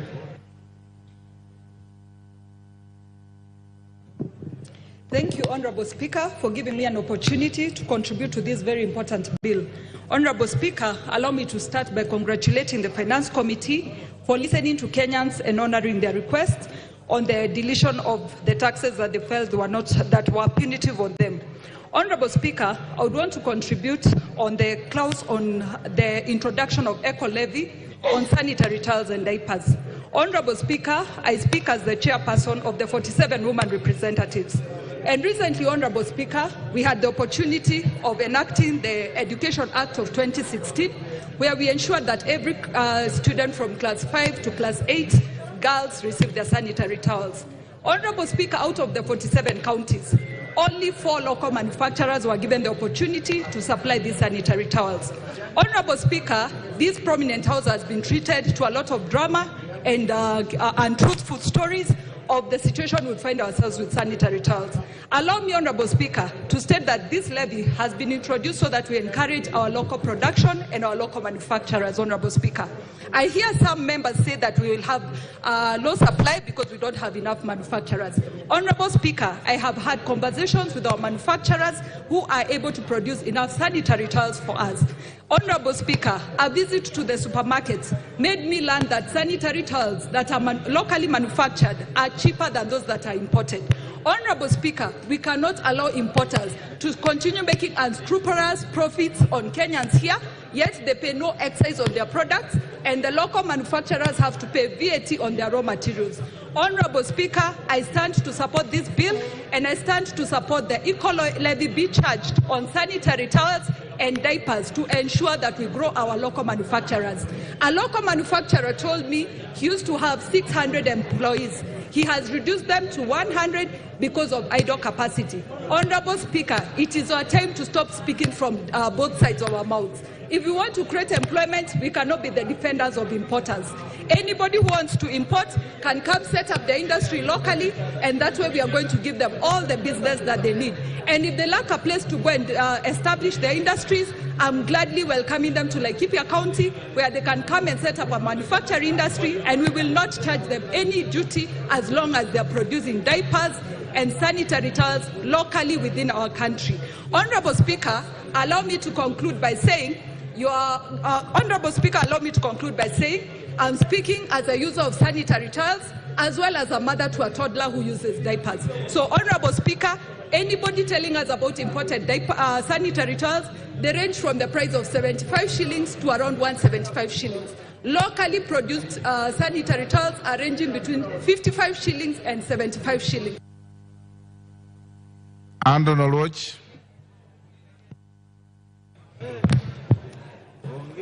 Thank you, Honorable Speaker.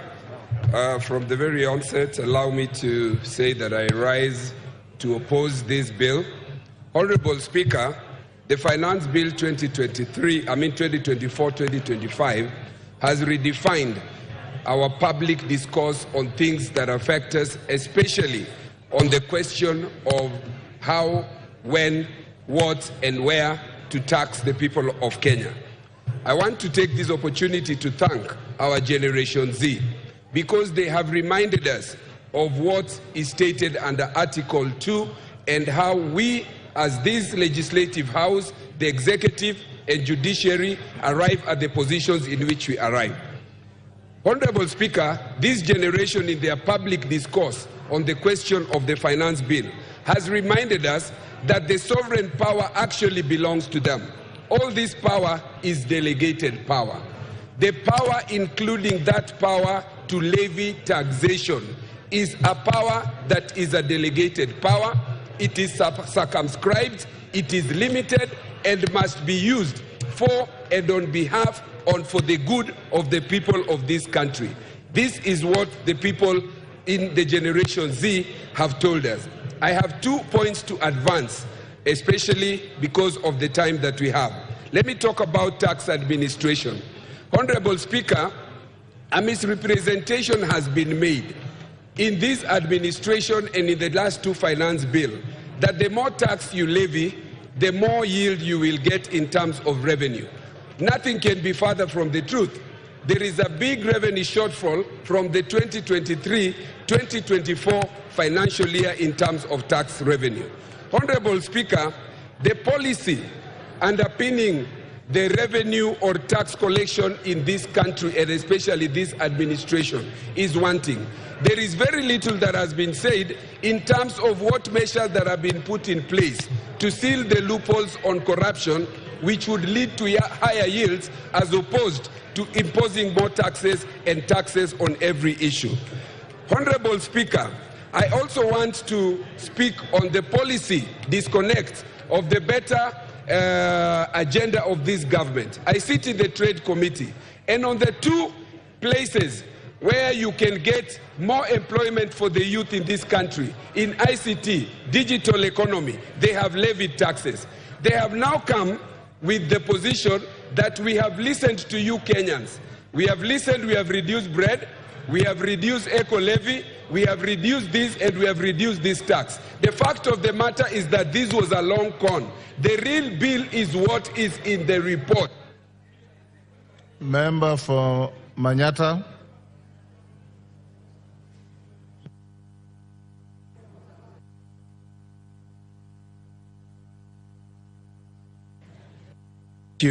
Thank you, Honorable Speaker. I want, Honorable Speaker, to draw the House and the public in the Constitution of Kenya, Article 10, read together with Article 118, Honorable Speaker, the national values and principles of governance, and, Honorable Speaker, public access to information and participation, Honorable Speaker. Honorable Speaker, let me say that the conversation around the finance bill has actually given this House and the leaders in various parastatos, including the Treasury, a wake-up call. Honorable Speaker, from the onset, there is a need to engage Kenyans in the process of formation of the finance bill.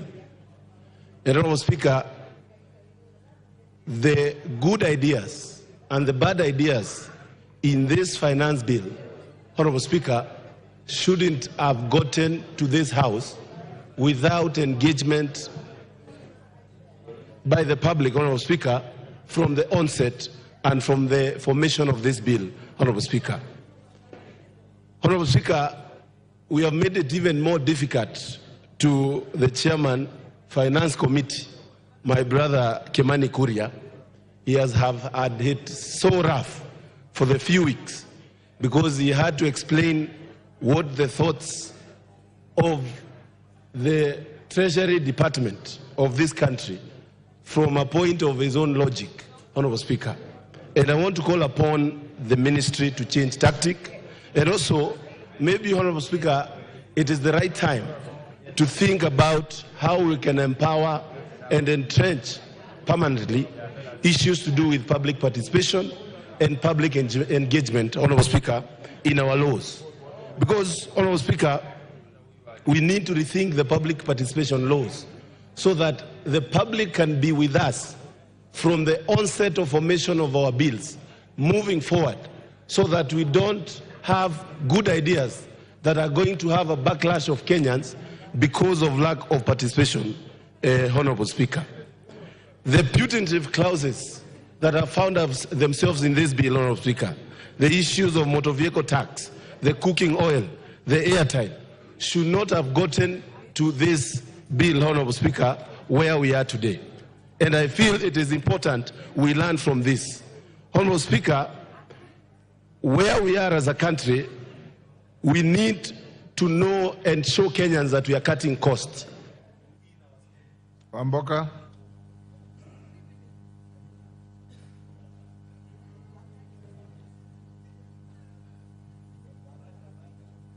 Give him the mic. Thank you, Honorable Speaker, for this opportunity. From the onset, I want to say I oppose the finance bill for the very reason that we are representatives of the people and the people have spoken. I think over time, Kenyans are losing their cool day by day. As we witnessed on Tuesday, Kenyans and young Kenyans particularly, whom I want to congratulate, were on street saying that this bill is not good. And they are the people who sent us here, Honorable Speaker. So if my people of Bumula constituency have told me that where they sit, they are overburdened and no more burdening, and I should not say no, and they elected me, Mr. Speaker, I must go by what they say. The committee, in its report, proposes to increase the road maintenance levy from 18 shillings to 25 per litre for all petroleum fuels. If this proposal passes, it will directly increase price of fuel by about 7 shillings, Mr. Speaker. However, this proposal may not be effective. One, you want to tell border borders that you are our people. You are the people on the ground. You are the people we wanted to lift from bottom up. At the same time, you now want them to buy the same fuel at a higher price. How are they going to manage? And I want to tell the chairman of this committee that when people are overburdened, they cannot afford these taxes. You must review the 2023-24 finance bill and you realize that you did not achieve what you wanted because it's too expensive for ordinary Kenyans. So you will still not hit your target because you are overburdening these people. Mr. Speaker, our constitution talks of public participation. The chairman introduced this as an afterthought, meaning he has not subjected this to public participation. On behalf of Mama Mboga, on behalf of Boda Boda, on behalf of people who cannot afford their living, Mr. Speaker, we say no. Thank you, Honorable Speaker. I oppose. Member for Molo. Joro, sorry.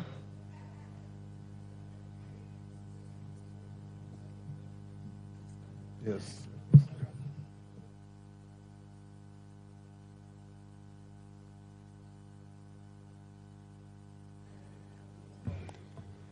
Thank you, Mr. Speaker, for granting me this opportunity for me to contribute to this important financial bill. Mr. Speaker, let me start first by appreciating what the Chairman, Finance and the Budget have done with their teams. And Madam Speaker, allow me to say that Kenyans had cried so much. Even in my constituency, I had gotten a lot of people making requests for us to do different amendments in relation with the bread, the issues of the motorbikes, motorcycles, cooking oils, pants, and so many other issues. And therefore, Madam Speaker, I'm just standing to support this finance bill because the committee and the members of this parliament have heard the cries of the members of this country. Therefore, Madam Speaker, still on that point, we cannot sit here in this parliament and forget that we are the representatives of the people, and our people needs a lot of support in different sectors. Madam Speaker, in this finance bill, we are getting each constituency in this country 50 million Kenya shillings in relation with electricity matters. It is in the same finance bill, Madam Speaker, that we are also adding 401 billion Kenya shillings to the county for development. Madam Speaker, in the same finance bill, we are here also to appreciate that we have gotten addition in the CDF. Also, the GAF team has gotten addition. And Madam Speaker, it is on this finance bill, which is also we are gaining a lot, that even our 46,000, our JSS teachers, they will be confirmed. And then, Madam Speaker, in relation also with this finance bill, it is good also to appreciate that in this country we have a lot of roads which are destroyed. Every time we are camping in the office of the CS Murkomen, and therefore when we are getting funding through for our roads, and Madam Speaker, on that point, some of us, we have projects which are stored in our respective constituencies.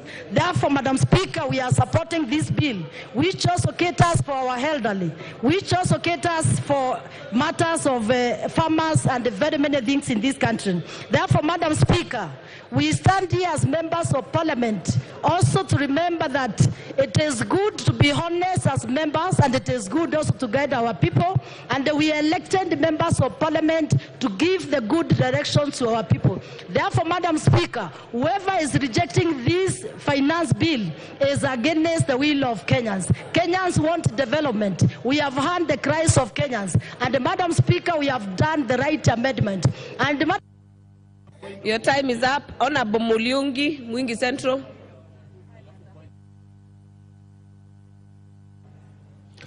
Thank you, Madam Speaker. Madam Speaker, I am directed by the people of Mwingi Central and the youth in general to reject this bill. Madam Speaker, I therefore rise to oppose. Madam Speaker, this bill is not only punitive, but retrogressive.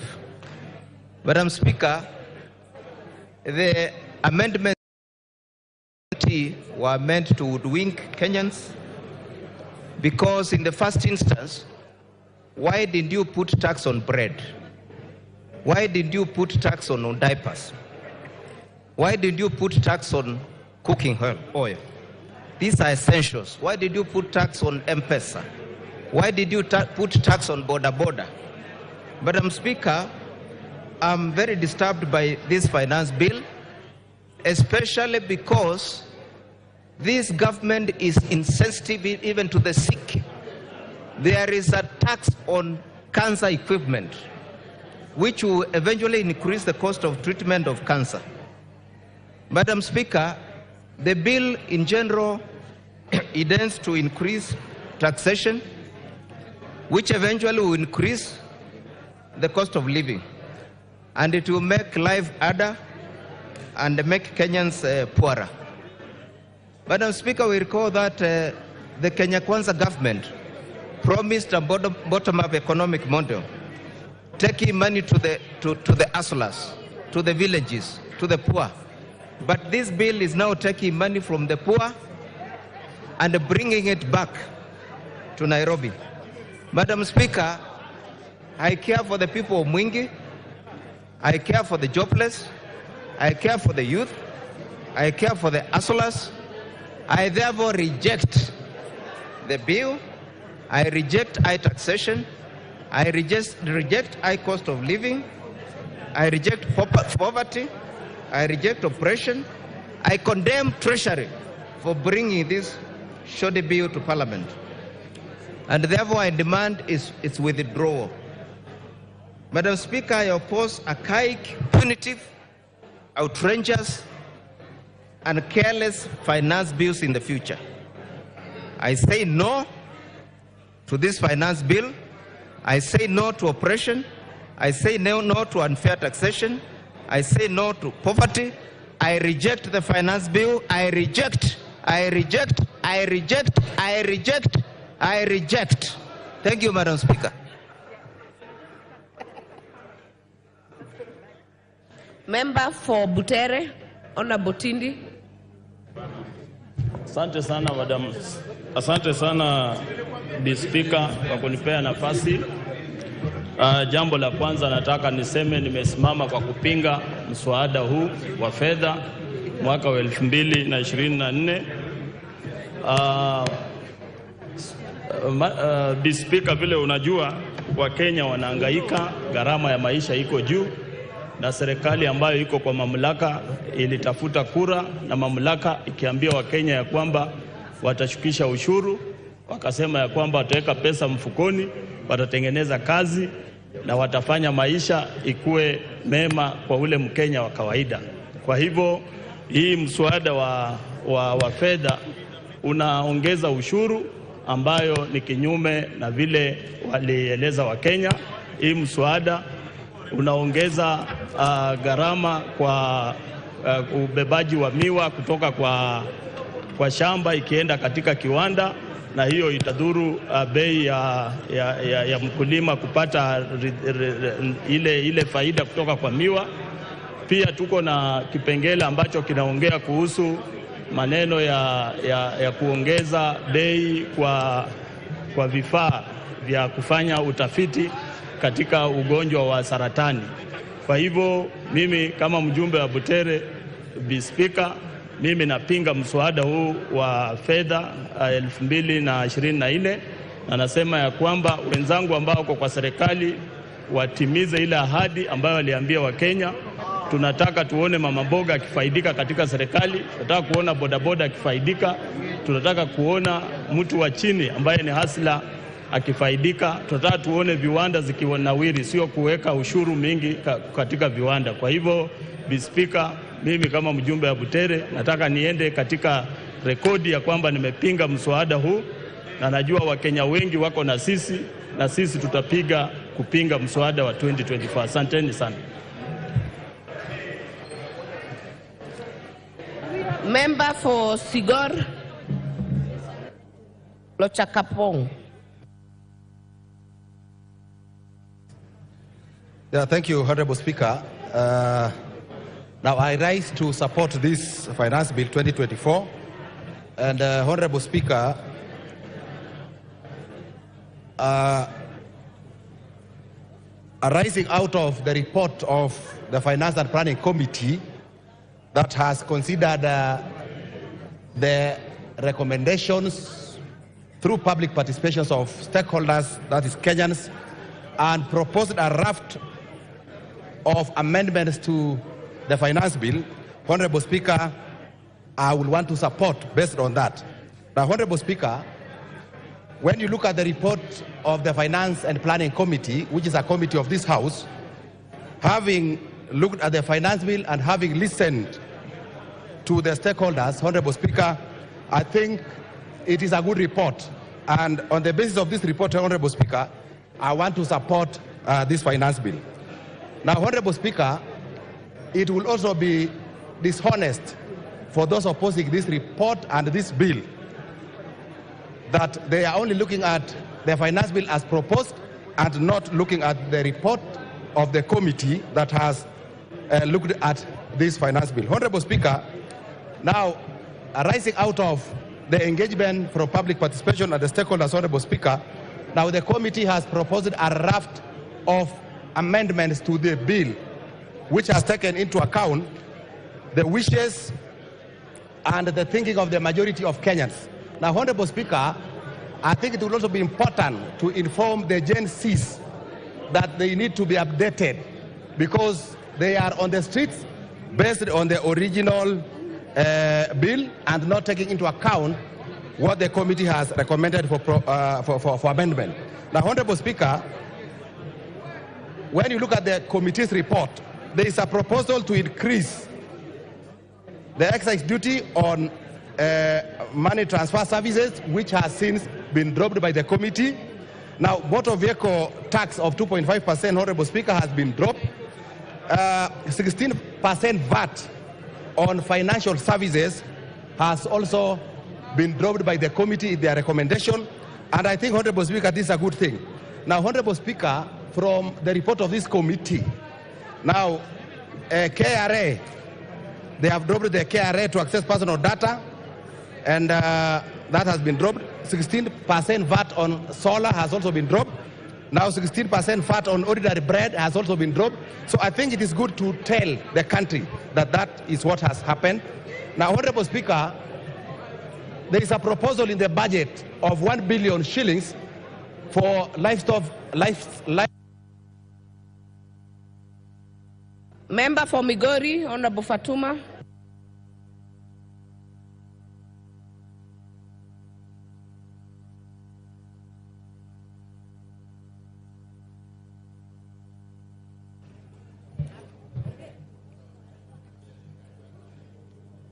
Thank you, Madam Speaker, for this opportunity. I stand here to confirm that I will vote no and I oppose this bill with the strongest words possible. Madam Speaker, I would like those speaking in this House to go into their phones and see what's happening on the streets. If there is any public participation that needs to be done, it is now. Go out and see what's happening on the streets. All our uniformed policemen are out to tackle it out with the youths. The youths who are not from Kibera, the youths who are not from Majengo, they are from Karen, they are from Kayole, they are from Lavington, they are Christians, they are Muslims, they are all mixed races. They are against this bill. But because they voted for me, today I will vote for them, saying it is a no. Madam Speaker, there is a problem with the youth getting jobs in this country. And the majority of them are now depending on social media to make some pennies for them to feed their family. As we say that we have lowered the cost of bread, may I tell you, bread will not be affordable at all for these youths because the smartphones that they use to do TikTok and any other small business that can give them funds, they have put a levy on it of about 225 shillings on top of the price that is already there. We know very well that we don't have smartphones here manufactured into better quality that they can use for their business. Madam Speaker, we are hurting the hustlers that we promised to help. They have created their own jobs for themselves, and we are still following them up where they are to hurt them more. Madam Speaker, we know that electricity is very expensive in this country, and more so it's even irregular. You get electricity 1 hour, 2 hours, it is gone.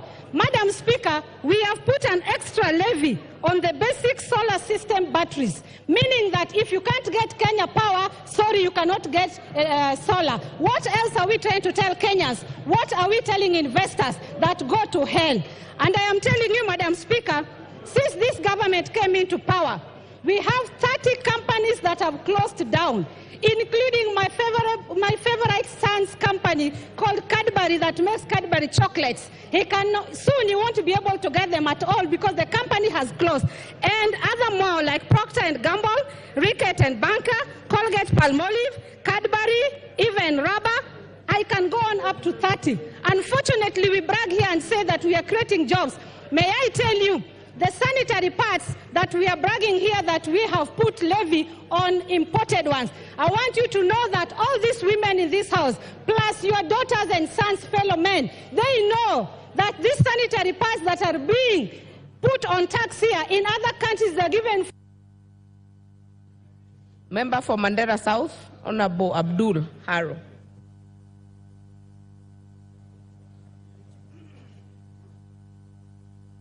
Give me the mic. Hello. Yeah, thank you, Honorable Speaker, for giving me this opportunity to put my voice on this very important debate. Honorable Speaker, I must say the finance bill, as it was originally prepared by the Treasury, was a bill that I was prepared to vote no on a number of clauses. But thanks to the Finance Committee, which has listened to stakeholders and has come up with a raft of proposals that are recommending to amend the finance bill as it was originally mentioned. Honorable Speaker, there are quite a number of areas which are directly important to my constituents, although the entire finance bill is important to my constituents, but there are a number of areas which are directly important to my constituents, and those areas have been proposed in the Finance Committee report after listening to the stakeholders for amendment. Particularly, the 16% VAT on bread is very important to my constituents, and I'm happy it has been dropped.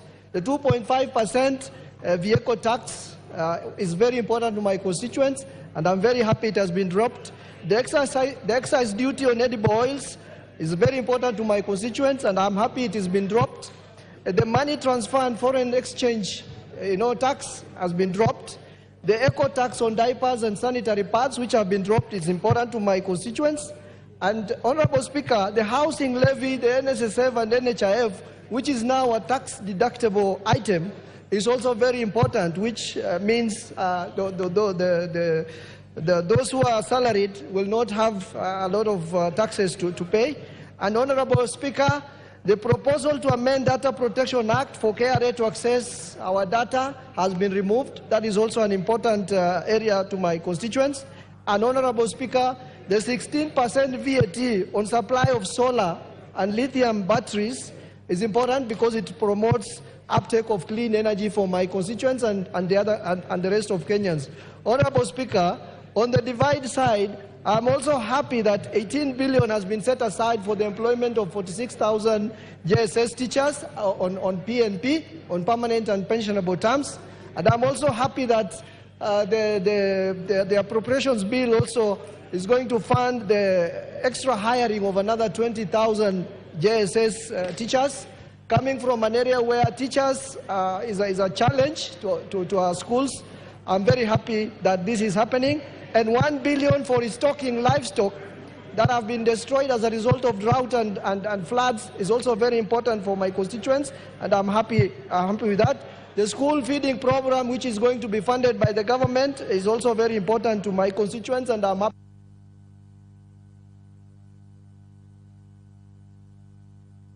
Your time is up. Member for Westlands.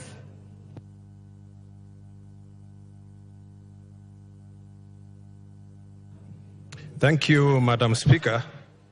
Madam Speaker, from the onset, I want to say that I oppose this bill because, Madam Speaker, Kenyans are feeling the weight of being overtaxed.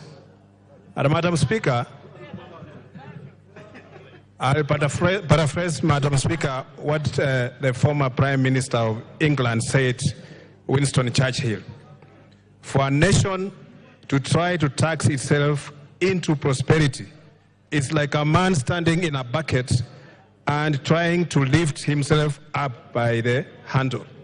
Madam Speaker, the problem we have in this country, Madam Speaker, is not about taxes. Kenya is not paying taxes. Kenyans pay taxes, Madam Speaker. But the problem is this money is not used properly. There's a lot of wastage in the government. There's a lot of corruption. And the corruption these days is done in the budget. Madam Speaker, they hide money in the budget and it disappears. People negotiate deals and hide money. Madam Speaker, if this money is put to good use, the government will have enough money to do their projects and serve Kenyans, Madam Speaker. Madam Speaker, the several proposals that have been made, and some of them, Madam Speaker, have been dealt with by the committee. But Madam Speaker, this we must bring to the amendment when it comes to the House, Madam Speaker, because this bill does not address an equitable and inclusive fiscal policy that fosters sustainable development, Madam Speaker. Madam Speaker, the Finance Bill 2024, as it stands, is punitive and it will have devastating effects, Madam Speaker, on young people, not only in Nairobi, but all over the country. And Madam Speaker, you've seen the young people who are demonstrating now are young people. This G generation, Madam Speaker, they have come out in droves. And Madam Speaker, if anybody is trying to wish them away, these young people, they don't care. They are serious and they're coming out with issues. They have taken our numbers, they are sending us messages. And Madam Speaker, these children are now saying no, and that the ones the government promised that they are going to lift their lives from bottom to up. But now it looks like it will never happen. So, Madam Speaker, this bill does not address those issues, and I oppose. Honorable Mark Mwenje. Thank you, Honorable Speaker. Honorable Speaker, I rise to reject this finance bill. And from the onset, just bring to the attention of how Gen Z has been encouraging us to steal the bill and run out with it. And we've hoped that the Speaker will communicate that the process doesn't work that way. Honorable Speaker, the finance bill has a lot of grievances, whether it's tax, motor vehicle tax, whether it's bread tax. We're exempting VAT from transfer of businesses. Makes me wonder whose business is this that wants to be acquired, and so many other taxes. Honorable Speaker, you go to the report, it has retained excise duty on motorcycles, it has retained also on data, and we're talking of digital hubs. Gambling, there is a tax that has been increased, both VAT and excise duty. This will mean there's a black market, and more importantly, will also lead to less collection, as we saw last year. The target was 31 billion, we've only collected 26 billion. We should learn from what has happened with capital gains tax. We increased it last year, this year it's been reduced. Why? Because we collected less. The eco-levy on medical equipment, such as cancer, why are we increasing taxes on cancer patients? Imports, we're an importing nation. We must accept IDF, RDL until we're able to produce locally to satisfy our local market. We must consider that we are still an importing nation. Come to Nairobi, you'll find shops have been closed, Honorable Speaker.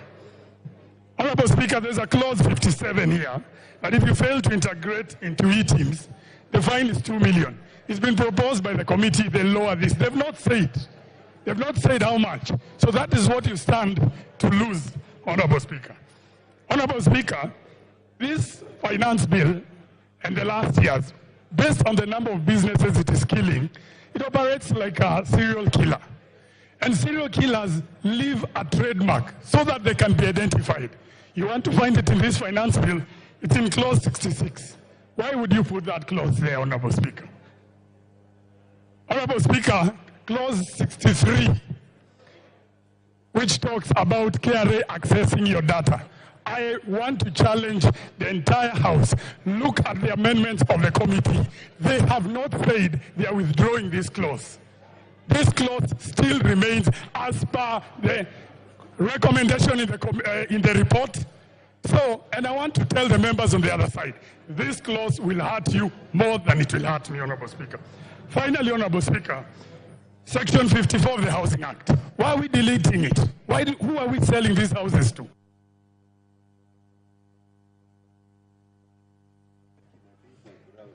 Honorable Ngelechei.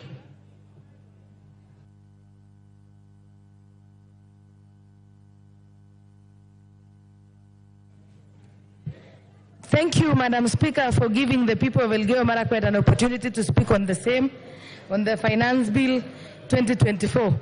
Madam Speaker, first of all, before I say something, at times it is very dishonest or very ignorant for members of Parliament who would want to celebrate the increase in CDF, NGAF, and get other funding for maybe electricity, water, without telling Kenyans where the money is supposed to come from. Again, Madam Speaker, I think there is a misconception there in the public, especially the Generation Z. They don't understand that the finance bill is there to enable the budget, for the budget to be implemented. We cannot purport to implement the budget without actually knowing where to get the money from, Madam Speaker. It is, I want to say, for the Generation Z to get jobs, we need to impose tax on imported goods so that we encourage our local manufacturers, Madam Speaker, to be able to produce and employ these youth, Madam Speaker. This tax will ensure that the JSS teachers get employed, Madam Speaker. We also, recently we saw the intern doctors demonstrating, Madam Speaker, and the government could not raise funds to facilitate and pay them, Madam Speaker. The only way that this can be realized is, Madam Speaker, by ensuring that we get tax and we get levies from Wananchi, Madam Speaker. Madam Speaker, there is also a misconception on so much. I am a farmer and I come from Elgeyo Marakwet where people farm. Tax on imported potatoes, eggs, avocados from outside. I think I support, Madam Speaker, because we also need our farmers to produce and sell their produce, Madam Speaker, in the local market. But then, Madam Speaker, if we waive the tax from eggs that are imported from outside, potatoes, they always flood our market from our neighboring countries. And our farmer is going to lose it big time, Madam Speaker. Madam Speaker, somebody called Benjamin Franklin said, in this world, nothing can be said to be certain except death and taxes. For a country to run, Madam Speaker, and I want to pity the current government, Mr. Speaker, sir, because when it borrows, there is complaint and public outcry that we are over borrowing. Again, when it tries to get the money locally by increasing taxes and levies from locally, there is still an outcry. I think there is something that people who have a knowledge and idea are misleading young people, maybe who are not aware of what it is, Madam. Charles Onjoke. Charles Onjoke. Honorable Speaker, thank you for the opportunity that I may contribute to this bill. On behalf of the people of Bonchari, who have sent me various views about this bill, they have taken time to go through it. Some of the issues they say are as follows: that there's wanton wastage of government public funds that were to be stemmed, then we can have a better economy and a better bill. Two, the bill as is, the VAT on bread is not acceptable by the people of Bonchari. The tax on motor vehicles and most of the taxes seem to be dampening the economy. We'd love to see a situation where the taxes promote the growth of our economy. The basis of taxation is two things, the base and the rate. We seem Treasury and KRA to be fixated on the rate. The base is stagnated. How I wish we focused more on the rate so that there's more relief on the Kenyans who are paying the taxes. Honorable Speaker, people of Bonchari would want a tax that is more humane, a tax that they can afford because they are impoverished, they are overburdened as things are now. School fees is a problem to pay, medical fees are a problem to pay because there's not money in their pockets. We hear that the economy is doing well, and if the economy is doing well, this should be reflected in the base of the tax. But instead we are seeing the rate being raised without being compensated on the base that is said to be growing.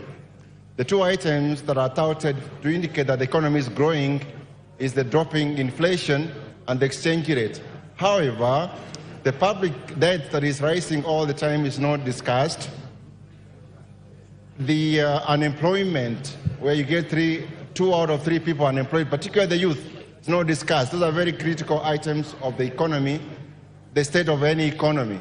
We'd want measures in our physical strategy or plan that speak to addressing the unemployment in this country.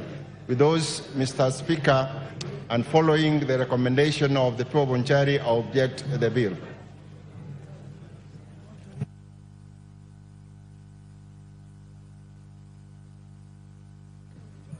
Ronald Karauri.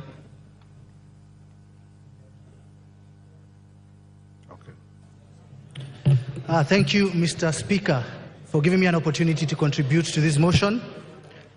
And I want to start by commending our Gen Z Kenyans who came out in large numbers. I think some of us who are never involved in politics, and these young people are realizing now that change will not come if they do not get involved. We've all received so many text messages from these Kenyans from all over the country.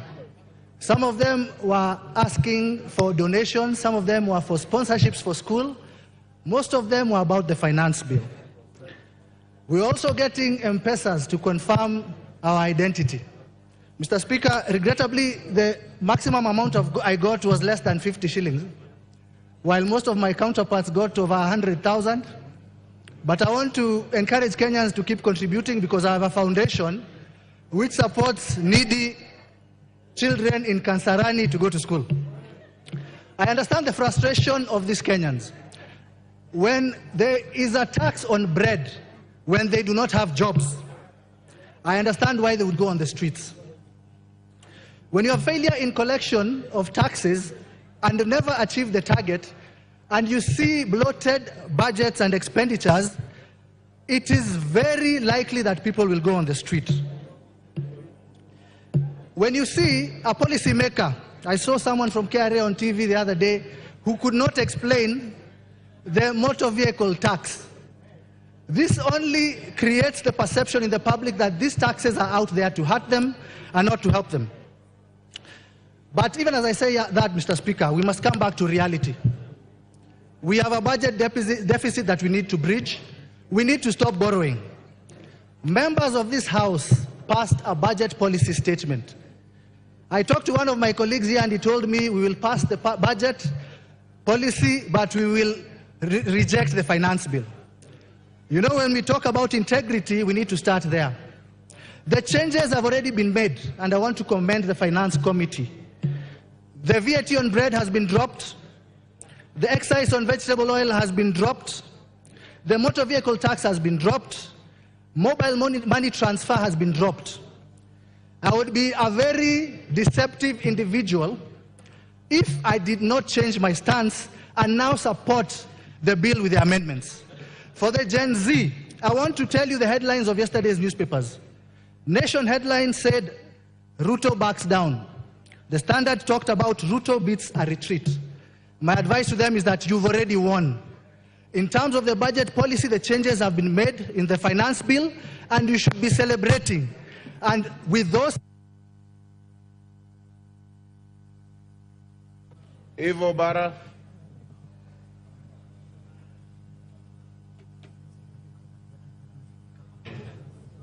Thank you very much, Mr. Speaker, for giving me the opportunity to also add my voice to the debate. Mr. Speaker, on behalf of the people of Kabondo Kasipul and all those concerned Kenyans who have sent me their messages, I want to reject the bill. Mr. Speaker, I listened to the chair of budget, Mr. Ndindi Nyoro, when he gave a raft of areas of budget cuts in case we do not approve this budget. Mr. Speaker, as we explain to the people on why the budget cuts, he may also need to explain to the people on how much was raised from the taxes, raised taxes. He may need to explain on the loans, foreign loans and the local loans that have been borrowed. We may need to explain the housing levy receipts. He may need also to explain to us how much has been disbursed for the Hustler Fund, as we also explain on why we are recommending the cuts. Mr. Speaker, I've also had a lot of talk on the Generation Z. Mr. Speaker, it is not about, I think they have missed the point. It is not about the paper. It is not about the bill that we are discussing. Mr. Speaker, I believe this is a reaction to the frustration of the people of Kenya on the high cost of living. Mr. Speaker, it's an act of frustration on the loss of jobs and also the drastic reduction of their disposable income from the taxes. Mr. Speaker, we need to give them hope. Going back to the discussion of today, Mr. Speaker, on the budget and on the finance bill, I have noted that the committee met a lot of industry players, and many of them, if we are honest, rejected the bill with reasons. Mr. Speaker, the committee has attempted to make amendments, which we have seen, but I believe it is not enough because I can still see a budget gap of 76 billion. Mr. Speaker, the recommendations that they have given to bridge this gap may not be sufficient and may have a ripple effect on the people of Kenya, because increasing the cost of the fuel maintenance levy will only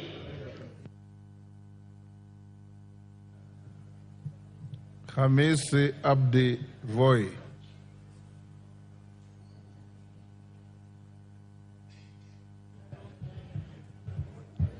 Asante sana Mheshimiwa Spika.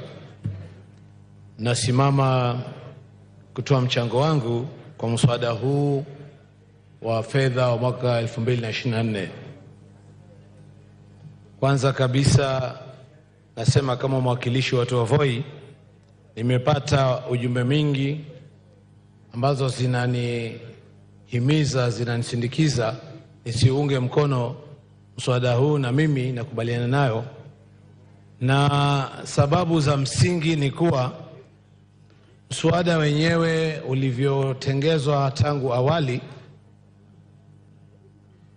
si mzuri kwa uchumi, kwa wananchi, wawekezaji na kwa nchi kwa jumla, na nimeona nia na lengo ya kuhadaa wananchi, kwa sababu yale yaliyokuwa yakiuma sana tumeambiwa yataondolewa, lakini sababu za msingi za kuuliza kwa nini ilikuwa hapo kwa mwanzo. Na nichukue tu nafasi niseme, vijana wetu wameongea, wamejitokeza, na inahuzunisha, inafedhesha kuona kuwa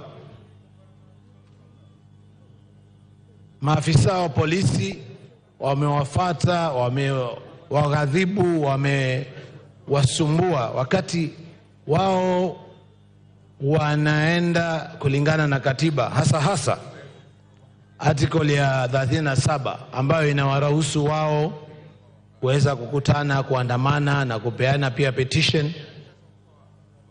Na ingekuwa uzuri kwa nchi hii tudumishe demokrasia na tuweze kuenda kistaarabu. Mheshimiwa Spika, utunzi wa sheria unatakana kuzingatia hali ya wananchi, na hata ukiangalia kwa Kiingereza mswada huu ni kuwa unarekebisha mswada mwingine, na la msingi ni kuwa tungefanya iwe rahisi. Malengo ya kukusanya ushuru hayakufikiwa, na hasa sababu kubwa ni kuwa hali ya uchumi imekuwa ngumu, wawekezaji wameondoka, kazi zimepotea, na mswada ungelenga aidha kuacha pale ama kupunguza yale yaliyokuwa kwa wakaza wananchi. Na kuna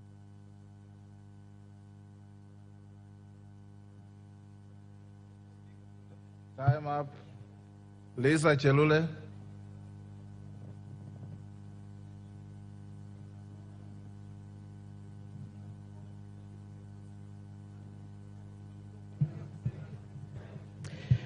Asante sana Bwana Spika kunipatia hii nafasi pia nichangie kwa mjadala ya mswada ya fedha katika bunge hili.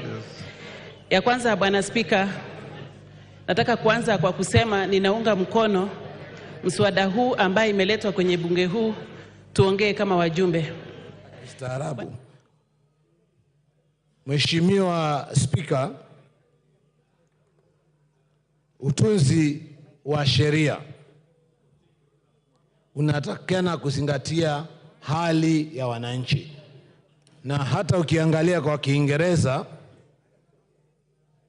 mswada huu ni kuwa unarekebisha mswada mwingine, na la msingi ni kuwa tungefanya iwe rahisi. Malengo ya kukusanya ushuru hayakufikiwa, na hasa sababu kubwa ni kuwa hali ya uchumi imekuwa ngumu, wawekezaji wameondoka, kazi zimepotea, na mswada ungelenga aidha kuacha pale ama kupunguza yale yaliyokuwa kwa wakaza wananchi. Na kuna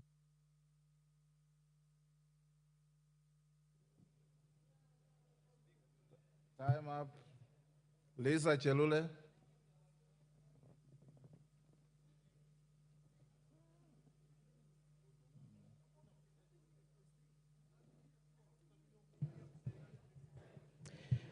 Asante sana Bwana Spika kunipatia hii nafasi pia nichangie kwa mjadala ya mswada ya fedha katika bunge hili.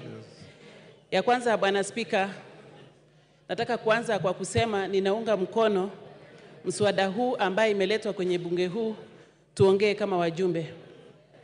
Bwana Spika, tunaelewa kwamba tulikuwa na waziri wa fedha wiki iliyopita ama wiki mbili iliyopita, na yeye mwenyewe alitupatia taarifa ya mahitaji ya kila wizara, na aliguzia sana wizara ya elimu na akaguzia sana wizara ya agriculture.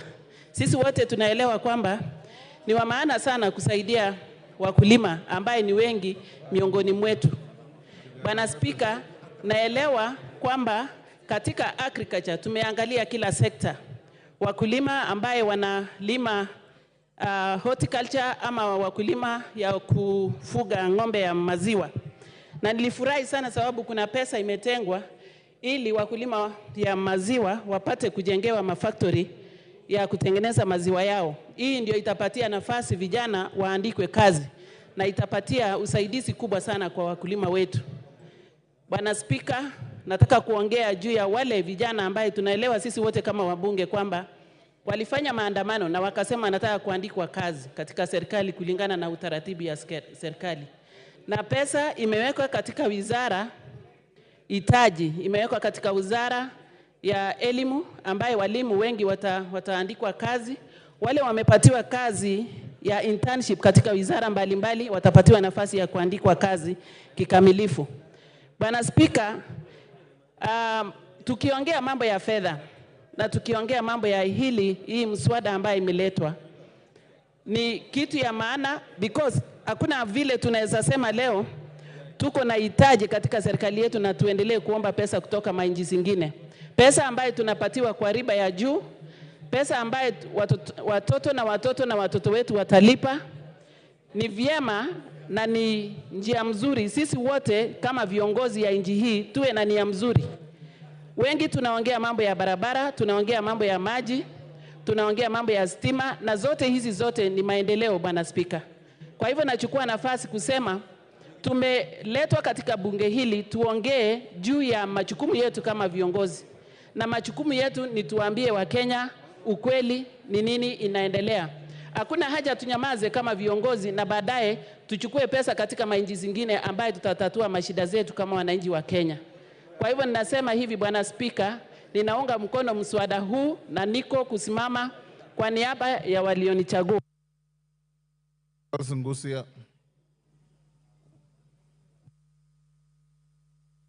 Finally, Mr. Speaker, thank you for this opportunity just to add my voice on this matter, which has been the most controversial finance bill in Kenyan history, Mr. Speaker. Allow me to start thanking the Finance Committee for the meticulously and excellent job they have done so far. Because, Mr. Speaker, based on the circumstances, the 18 things they have dropped in this finance bill is not easy. This is a thing that could have actually caused what we call economic earthquake or economic crisis in our country, Mr. Speaker. I am thanking them because they have dropped the following proposals. One is motor vehicle tax, excise duty on telephone, internet and mobile banking, 16% VAT on solar, on supply of solar, and eco levy actually on some of the few items, and even the proposal to levy the capital gains on the transfer of the property.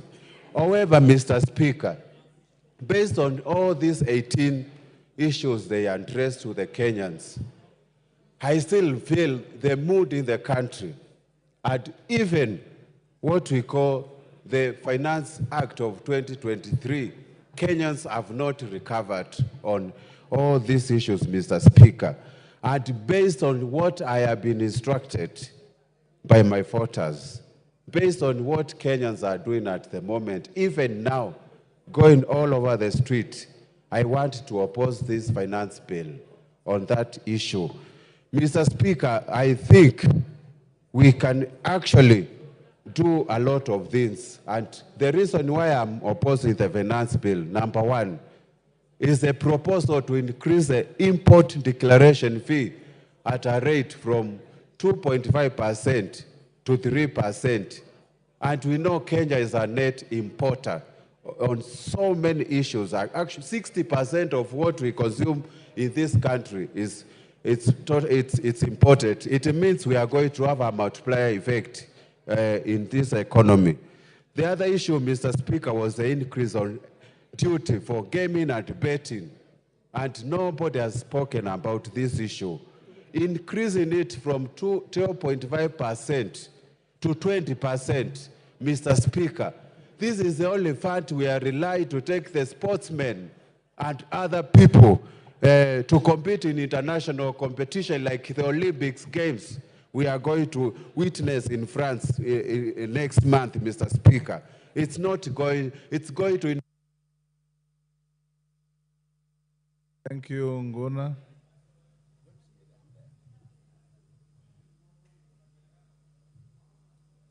MP Buret.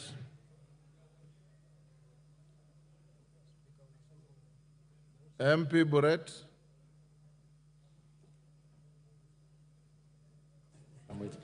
Thank you very much, Mr. Speaker. I rise to support the motion, no, not the motion, the bill, finance bill, together with the proposals that the Finance Committee has recommended in their report. Mr. Speaker, we must come to an agreement as a House that we cannot propose one thing and do another thing. We did indeed made proposals as this House and passed the appropriation bill, allowing the Budget Committee to be able to appropriate the funds that we had thought are of essence and also of great concern to the people. Mr. Speaker, in accepting and agreeing to the appropriation bill, the monies that we had voted for the constituencies, the various projects that are within our constituencies, and the nation's development, we did therefore agree that we will be able to raise these revenues either through ordinary tax or the proposals that the Finance Committee are going to come for us to be able to fund these projects. I find it hypocritical for members to rise up here and say that they will reject the finance bill in totality and also refusing to acknowledge that therefore it must be accompanied by reductions or some elimination of some of the projects and the expenditures that you had proposed. Mr. Speaker, having read through the appropriation bill, this bill had proposed 1 trillion shillings, close to 1 trillion shillings, on repayment of interest on debt. This in itself has been monies that were taken, loans that were taken by the previous governments combined. And we must be able to pay for these debts. We must be able to move forward as a nation by approving and acknowledging that as a nation, we should be able to raise our own revenues by whatever means possible, but making sure that the most vulnerable of us are protected. I support this bill, Mr. Speaker, and the proposals because it makes provisions for the employment of the JSS interns, the 46,000 of them, that they will be able to be taken in as permanent and pensionable, Mr. Speaker. I also would want to take this opportunity, Mr. Speaker, that TSC may consider the letters that they sent to the JSS interns who went on strike, demanding that they be employed for the purposes of them benefiting from these monies and these revenues that we are raising for their employment. For this, Mr. Speaker, I support with the amendments and the adoption of the report of the Finance Committee. Thank you, Mr. Speaker. Mumias West.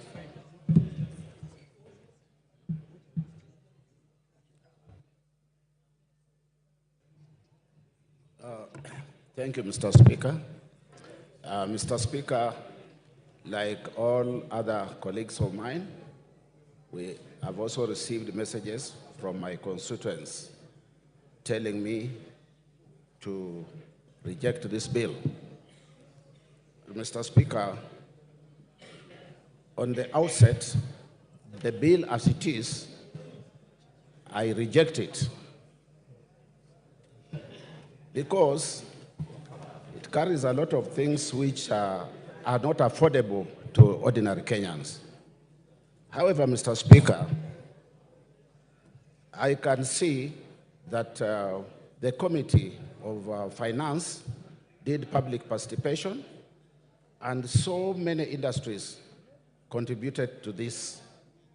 And there are reports, there are amendments that were suggested, which are, some of them are definitely positive. And we cannot shut our eyes on this type of issue. Because, Mr. Speaker, if the amendments come as they are proposed, then some of us will have to, I will have to support. There is this 16% on bread. If it's going to be dropped as suggested, then I have no issue with it. This transportation of sugar cane, if it is amended and dropped, my people will be happy about it. There's also VAT on financial services and foreign exchange and foreign trips, whereby you have issues with the passports if you are going to look for a job outside. Has also been considered. for amendment, which amendments which will take place together with the amendments that we are going to receive. And Honorable Speaker, they have also dropped 2.5% of motor vehicle tax. And if that happens, we have no problem, Honorable Speaker. Honorable Speaker, there's also this issue of employing junior secondary school teachers. This money, if it is available, we'll have no problem with that tax. And also vegetable oil tax. If the amendment is removing it, we have no issues, Honorable Speaker. I therefore wish to say that we are waiting for the amendments to come and we effect it. Thank you, Honorable Speaker. Kiarao.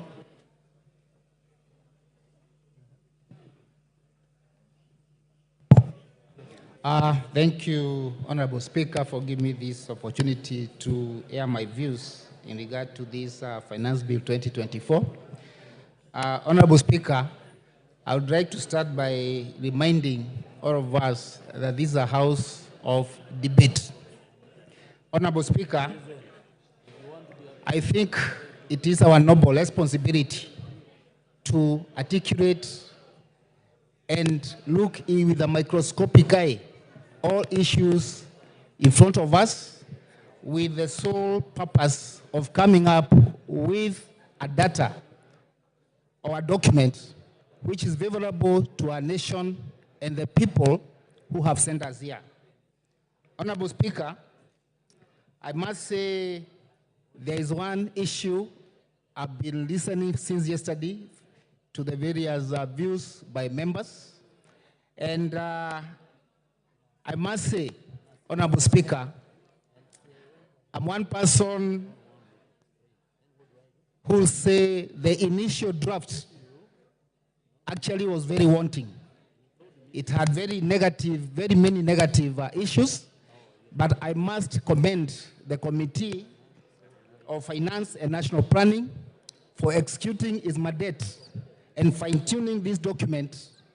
And more so, on the same note, I would want to commend the committee for listening to the people and acknowledging the importance of public participation, because most of the issues which were raised through the public participation have been addressed. And on that note, Mr. Speaker, sir, I would like to say I come from an agricultural area.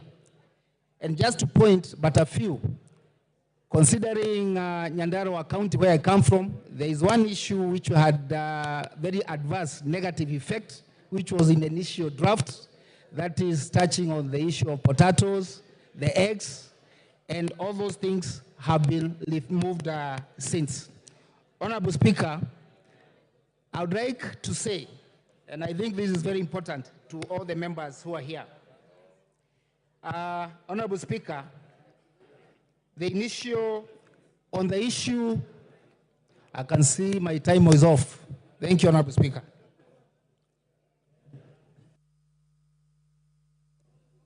Kilifi Women Rep. Women Rep Kilifi. Kama hayuko, oh.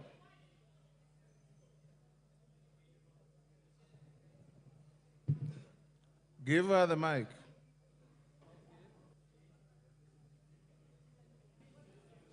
Asante Mheshimiwa Spika. Mheshimiwa Spika, nizungumze kupinga mjadala huu wa fedha. Mheshimiwa Spika, kuelezea bunge hili kuwa pesa za bajeti zinaweza kupatikana tu kwa njia tatu: kutoza kodi wananchi, kuendea mikopo nje, au kupunguza bajeti ile ambayo imepangwa. Mheshimiwa Spika, ukiona wale wananchi kule nje wanaandamana, ni kwa sababu ya kutozwa kodi. Katika bajeti hii ilikuwa imeletwa hapa, yale makadirio ya kutoza kodi ndio umefanya saizi mimi naunga mkono wale wanaandamana kule Kilifi leo, kwa sababu waliona katika orodha ya utozwa ushuru. Kutozwa ushuru mkate, kutozwa ushuru magari ya mwananchi wa Kenya wa kawaida. Mheshimiwa Spika, watu kama Ichungwa, kina Osoro, vijana wadogo hao wamefura kichwa. Mheshimiwa Spika, hawatumii magari siku hizi, wanatumia ndege. Chopa waende kwa kila mkutano. Ndio maana wameenda kusimama kusema magari yatozwe ushuru. Wananchi wako kule nje. Kutozwa ushuru vyombo vya kupima saratani. Mheshimiwa Spika. Honorable Mbeyu, there's a point of order. Yes, Karemba. Order. Karemba. Give to Karemba the... Honorable Speaker, I want to rise on a standing order number 107, but F. Niulize, I want to ask whether the honorable member is in order to refer to the Honorable Soro and his colleague as having big-handed. I think that is very unparliamentary, and she should withdraw those remarks. Honorable Mbeyu, I was consulting with a member, I didn't hear. If you say that, you are out of order, and you withdraw those unkind remarks to your colleagues. Mheshimiwa Spika, sijajua amesema nini, lakini nitampa mfano tu. Nasema hawa wameweka kodi ya magari ya mwananchi wa kawaida kwa sababu saa hizi tunawaona wakitembea na ndege wakienda mikutano, na huu ni ukweli. Niko na ushahidi, Mheshimiwa Spika. Wiki 2 zilizopita, Mheshimiwa Ichungwa alishuka port na ndege. Niko na picha kwa simu yangu. Kwa hivyo hawezi kuweka kodi ya magari. Yes, ya pili, Mheshimiwa Spika. Kagombe, order. Honorable Kagombe. Mupe Kagombe. Mr. Speaker, I rise on standing order number 107. And Mr. Speaker, we are creating a very bad precedent where you make a ruling on someone to withdraw a statement and they proceed to make contributions to this House as if you have not made a ruling. I beg, Mr. Speaker, Honorable Karemba stood here and he has pointed out issues that have been delivered to this House that are disorderly and outrightly false. She knows that she has contradicted. You've made your point. So please let her continue. Mbeyu, I told you withdraw the remarks that are offensive against your colleagues. Now you proceed to say somebody landed somewhere with in an aircraft. Does that make somebody big-headed? Yes. Withdraw those remarks. Mheshimiwa Spika, nimeondoa maneno hayo na nataka Mheshimiwa Kagombe pia apambane na hali yake kule kotini, atuache tuzungumze wananchi wa kawaida. Mheshimiwa Spika.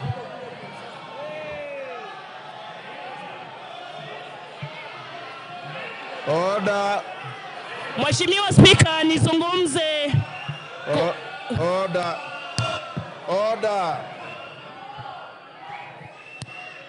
Order. Honorable Mbeyu, I've given you an opportunity to contribute to the finance bill. Kagombe is not in the finance bill. And you are out of... Can you take your seat? Don't be excited unnecessarily, because you are about number 150 member to contribute to this bill. And you've been sitting here seeing how members who are even more senior than yourself have been conducting themselves.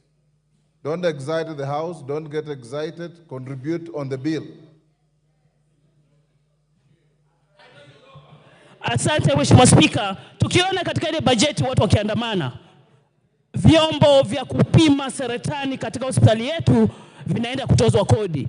Yale mambo ambayo yaliwekwa katika bajeti hii, katika mswada huu ndio nayazungumzia. Wakituambia ati wametoa. Na tujaona amendment, Mheshimiwa Spika. Lazima tuione leo hii kuwa imerekebishwa ndio wananchi wetu waweze kukubali. Mambo ya kuweza kuona stakabadhi za pesa to access KRA, to access financial status za watu wa Kenya ni mambo ya aibu. watu wako na haki ya pesa zao na kuwa siri. Mheshimiwa Spika, mkate, mafuta, kutozwa ushuru ni aibu.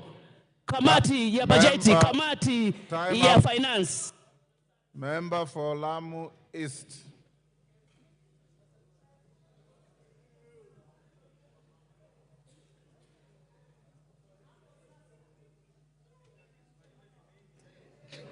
Asante Bwana Spika kunipatia nafasi nami nipate fursa ya kuchangia.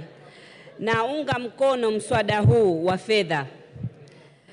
Bwana Spika, katika mswada huu wa fedha nina imani kwamba Lamu Mashariki itaunganishwa na Wakenya wengine, kwa sababu hivi sasa kutoka tupate uhuru mpaka sasa Lamu Mashariki iko kivyake, haijaunganishwa na Wakenya.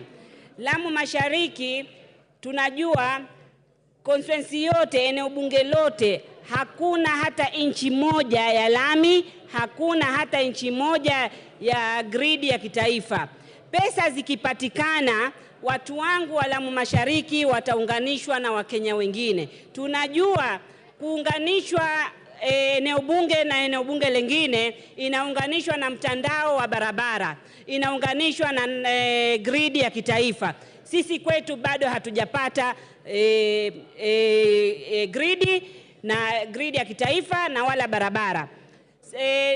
Kama Wakenya na sisi Lamu Mashariki tumekuwa tukitoa ushuru na sehemu zingine maeneo bunge mengine yameendelea. Sasa basi tuendelee kutoa ushuru, tena tuendelee kutoa ushuru sana, na sisi Lamu Mashariki na sisi tupate haya maendeleo. Kwa hivyo kwa sababu hizo mimi naunga mkono kwa dhati, nikiwa na imani ya serikali hii kwamba ndio itatuunganisha sisi na Wakenya wengine. Bwana Spika, lazima tuwe wavumilivu na tufikirie Wakenya wengine. Kama nyinyi sehemu zingine zimeendelea na mumeshiba, sisi wengine bado tuna hamu na maendeleo hatujapata.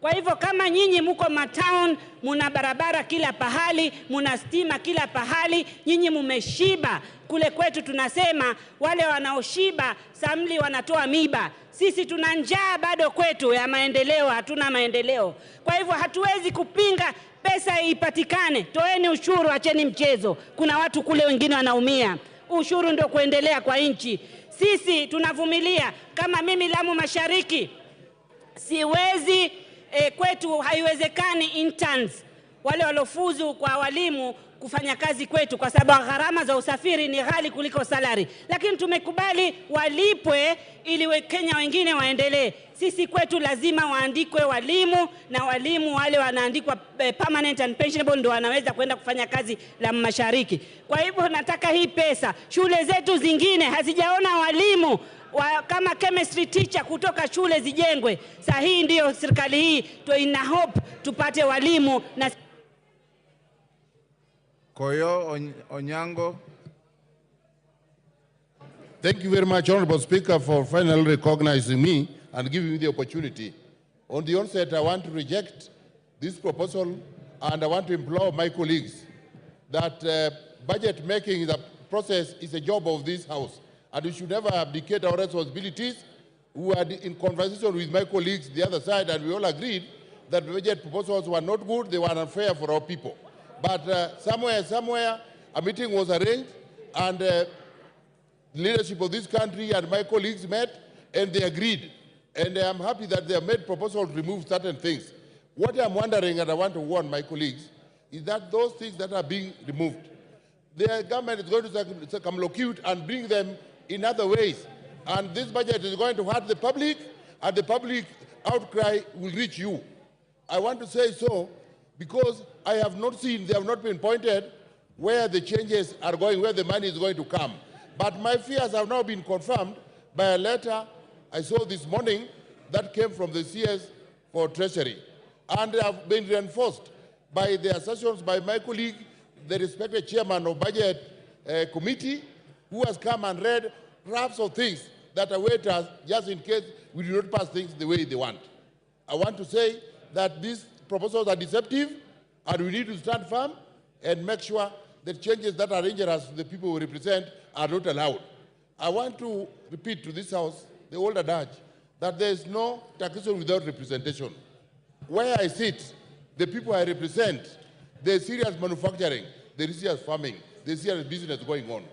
Government, every taxation circle harvests a lot of money from already constituency through sugarcane farmers. Yes, Koyo, there's a point of order from Honorable Mandazi.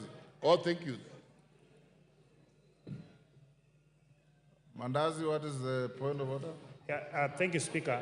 In the same way that Honorable Nsenku yesterday rose and requested your ruling on the fact that as members of parliament who keyed in as early as 7 a.m. today, with all fairness, Mr. Speaker, we would want to request you again to rule today that those of us who keyed in, our cards should remain in for the afternoon session. Thank you, Speaker. Thank you very much, Honorable Speaker. I thought Koyo was out of order, but he's not. When we rise in the next few minutes, leave your cards. People need to be very patient. I've been queuing here since 10 o'clock yesterday, and I was here very early in the morning. But because of resilience, the Speaker has finally seen me and given me the opportunity.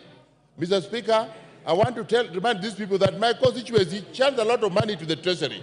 But when it comes to development, real development, they only see in the neighborhood.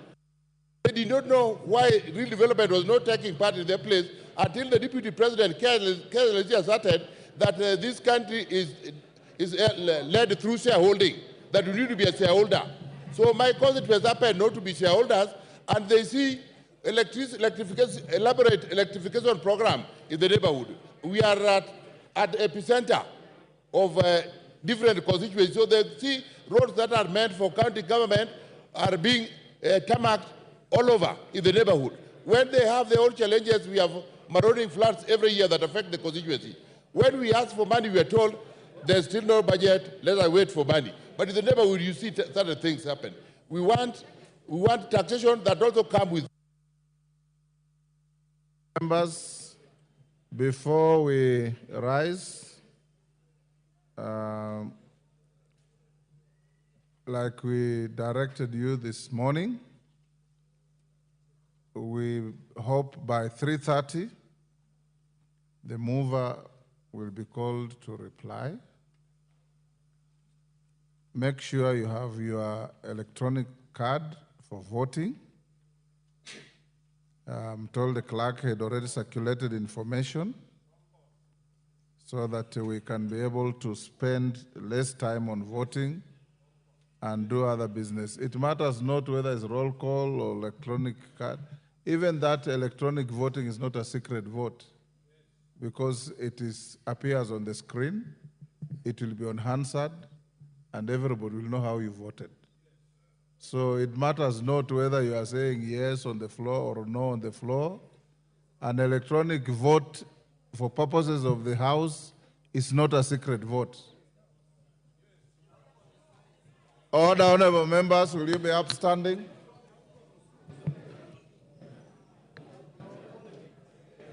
Order, be upstanding, Honorable Ngelechei.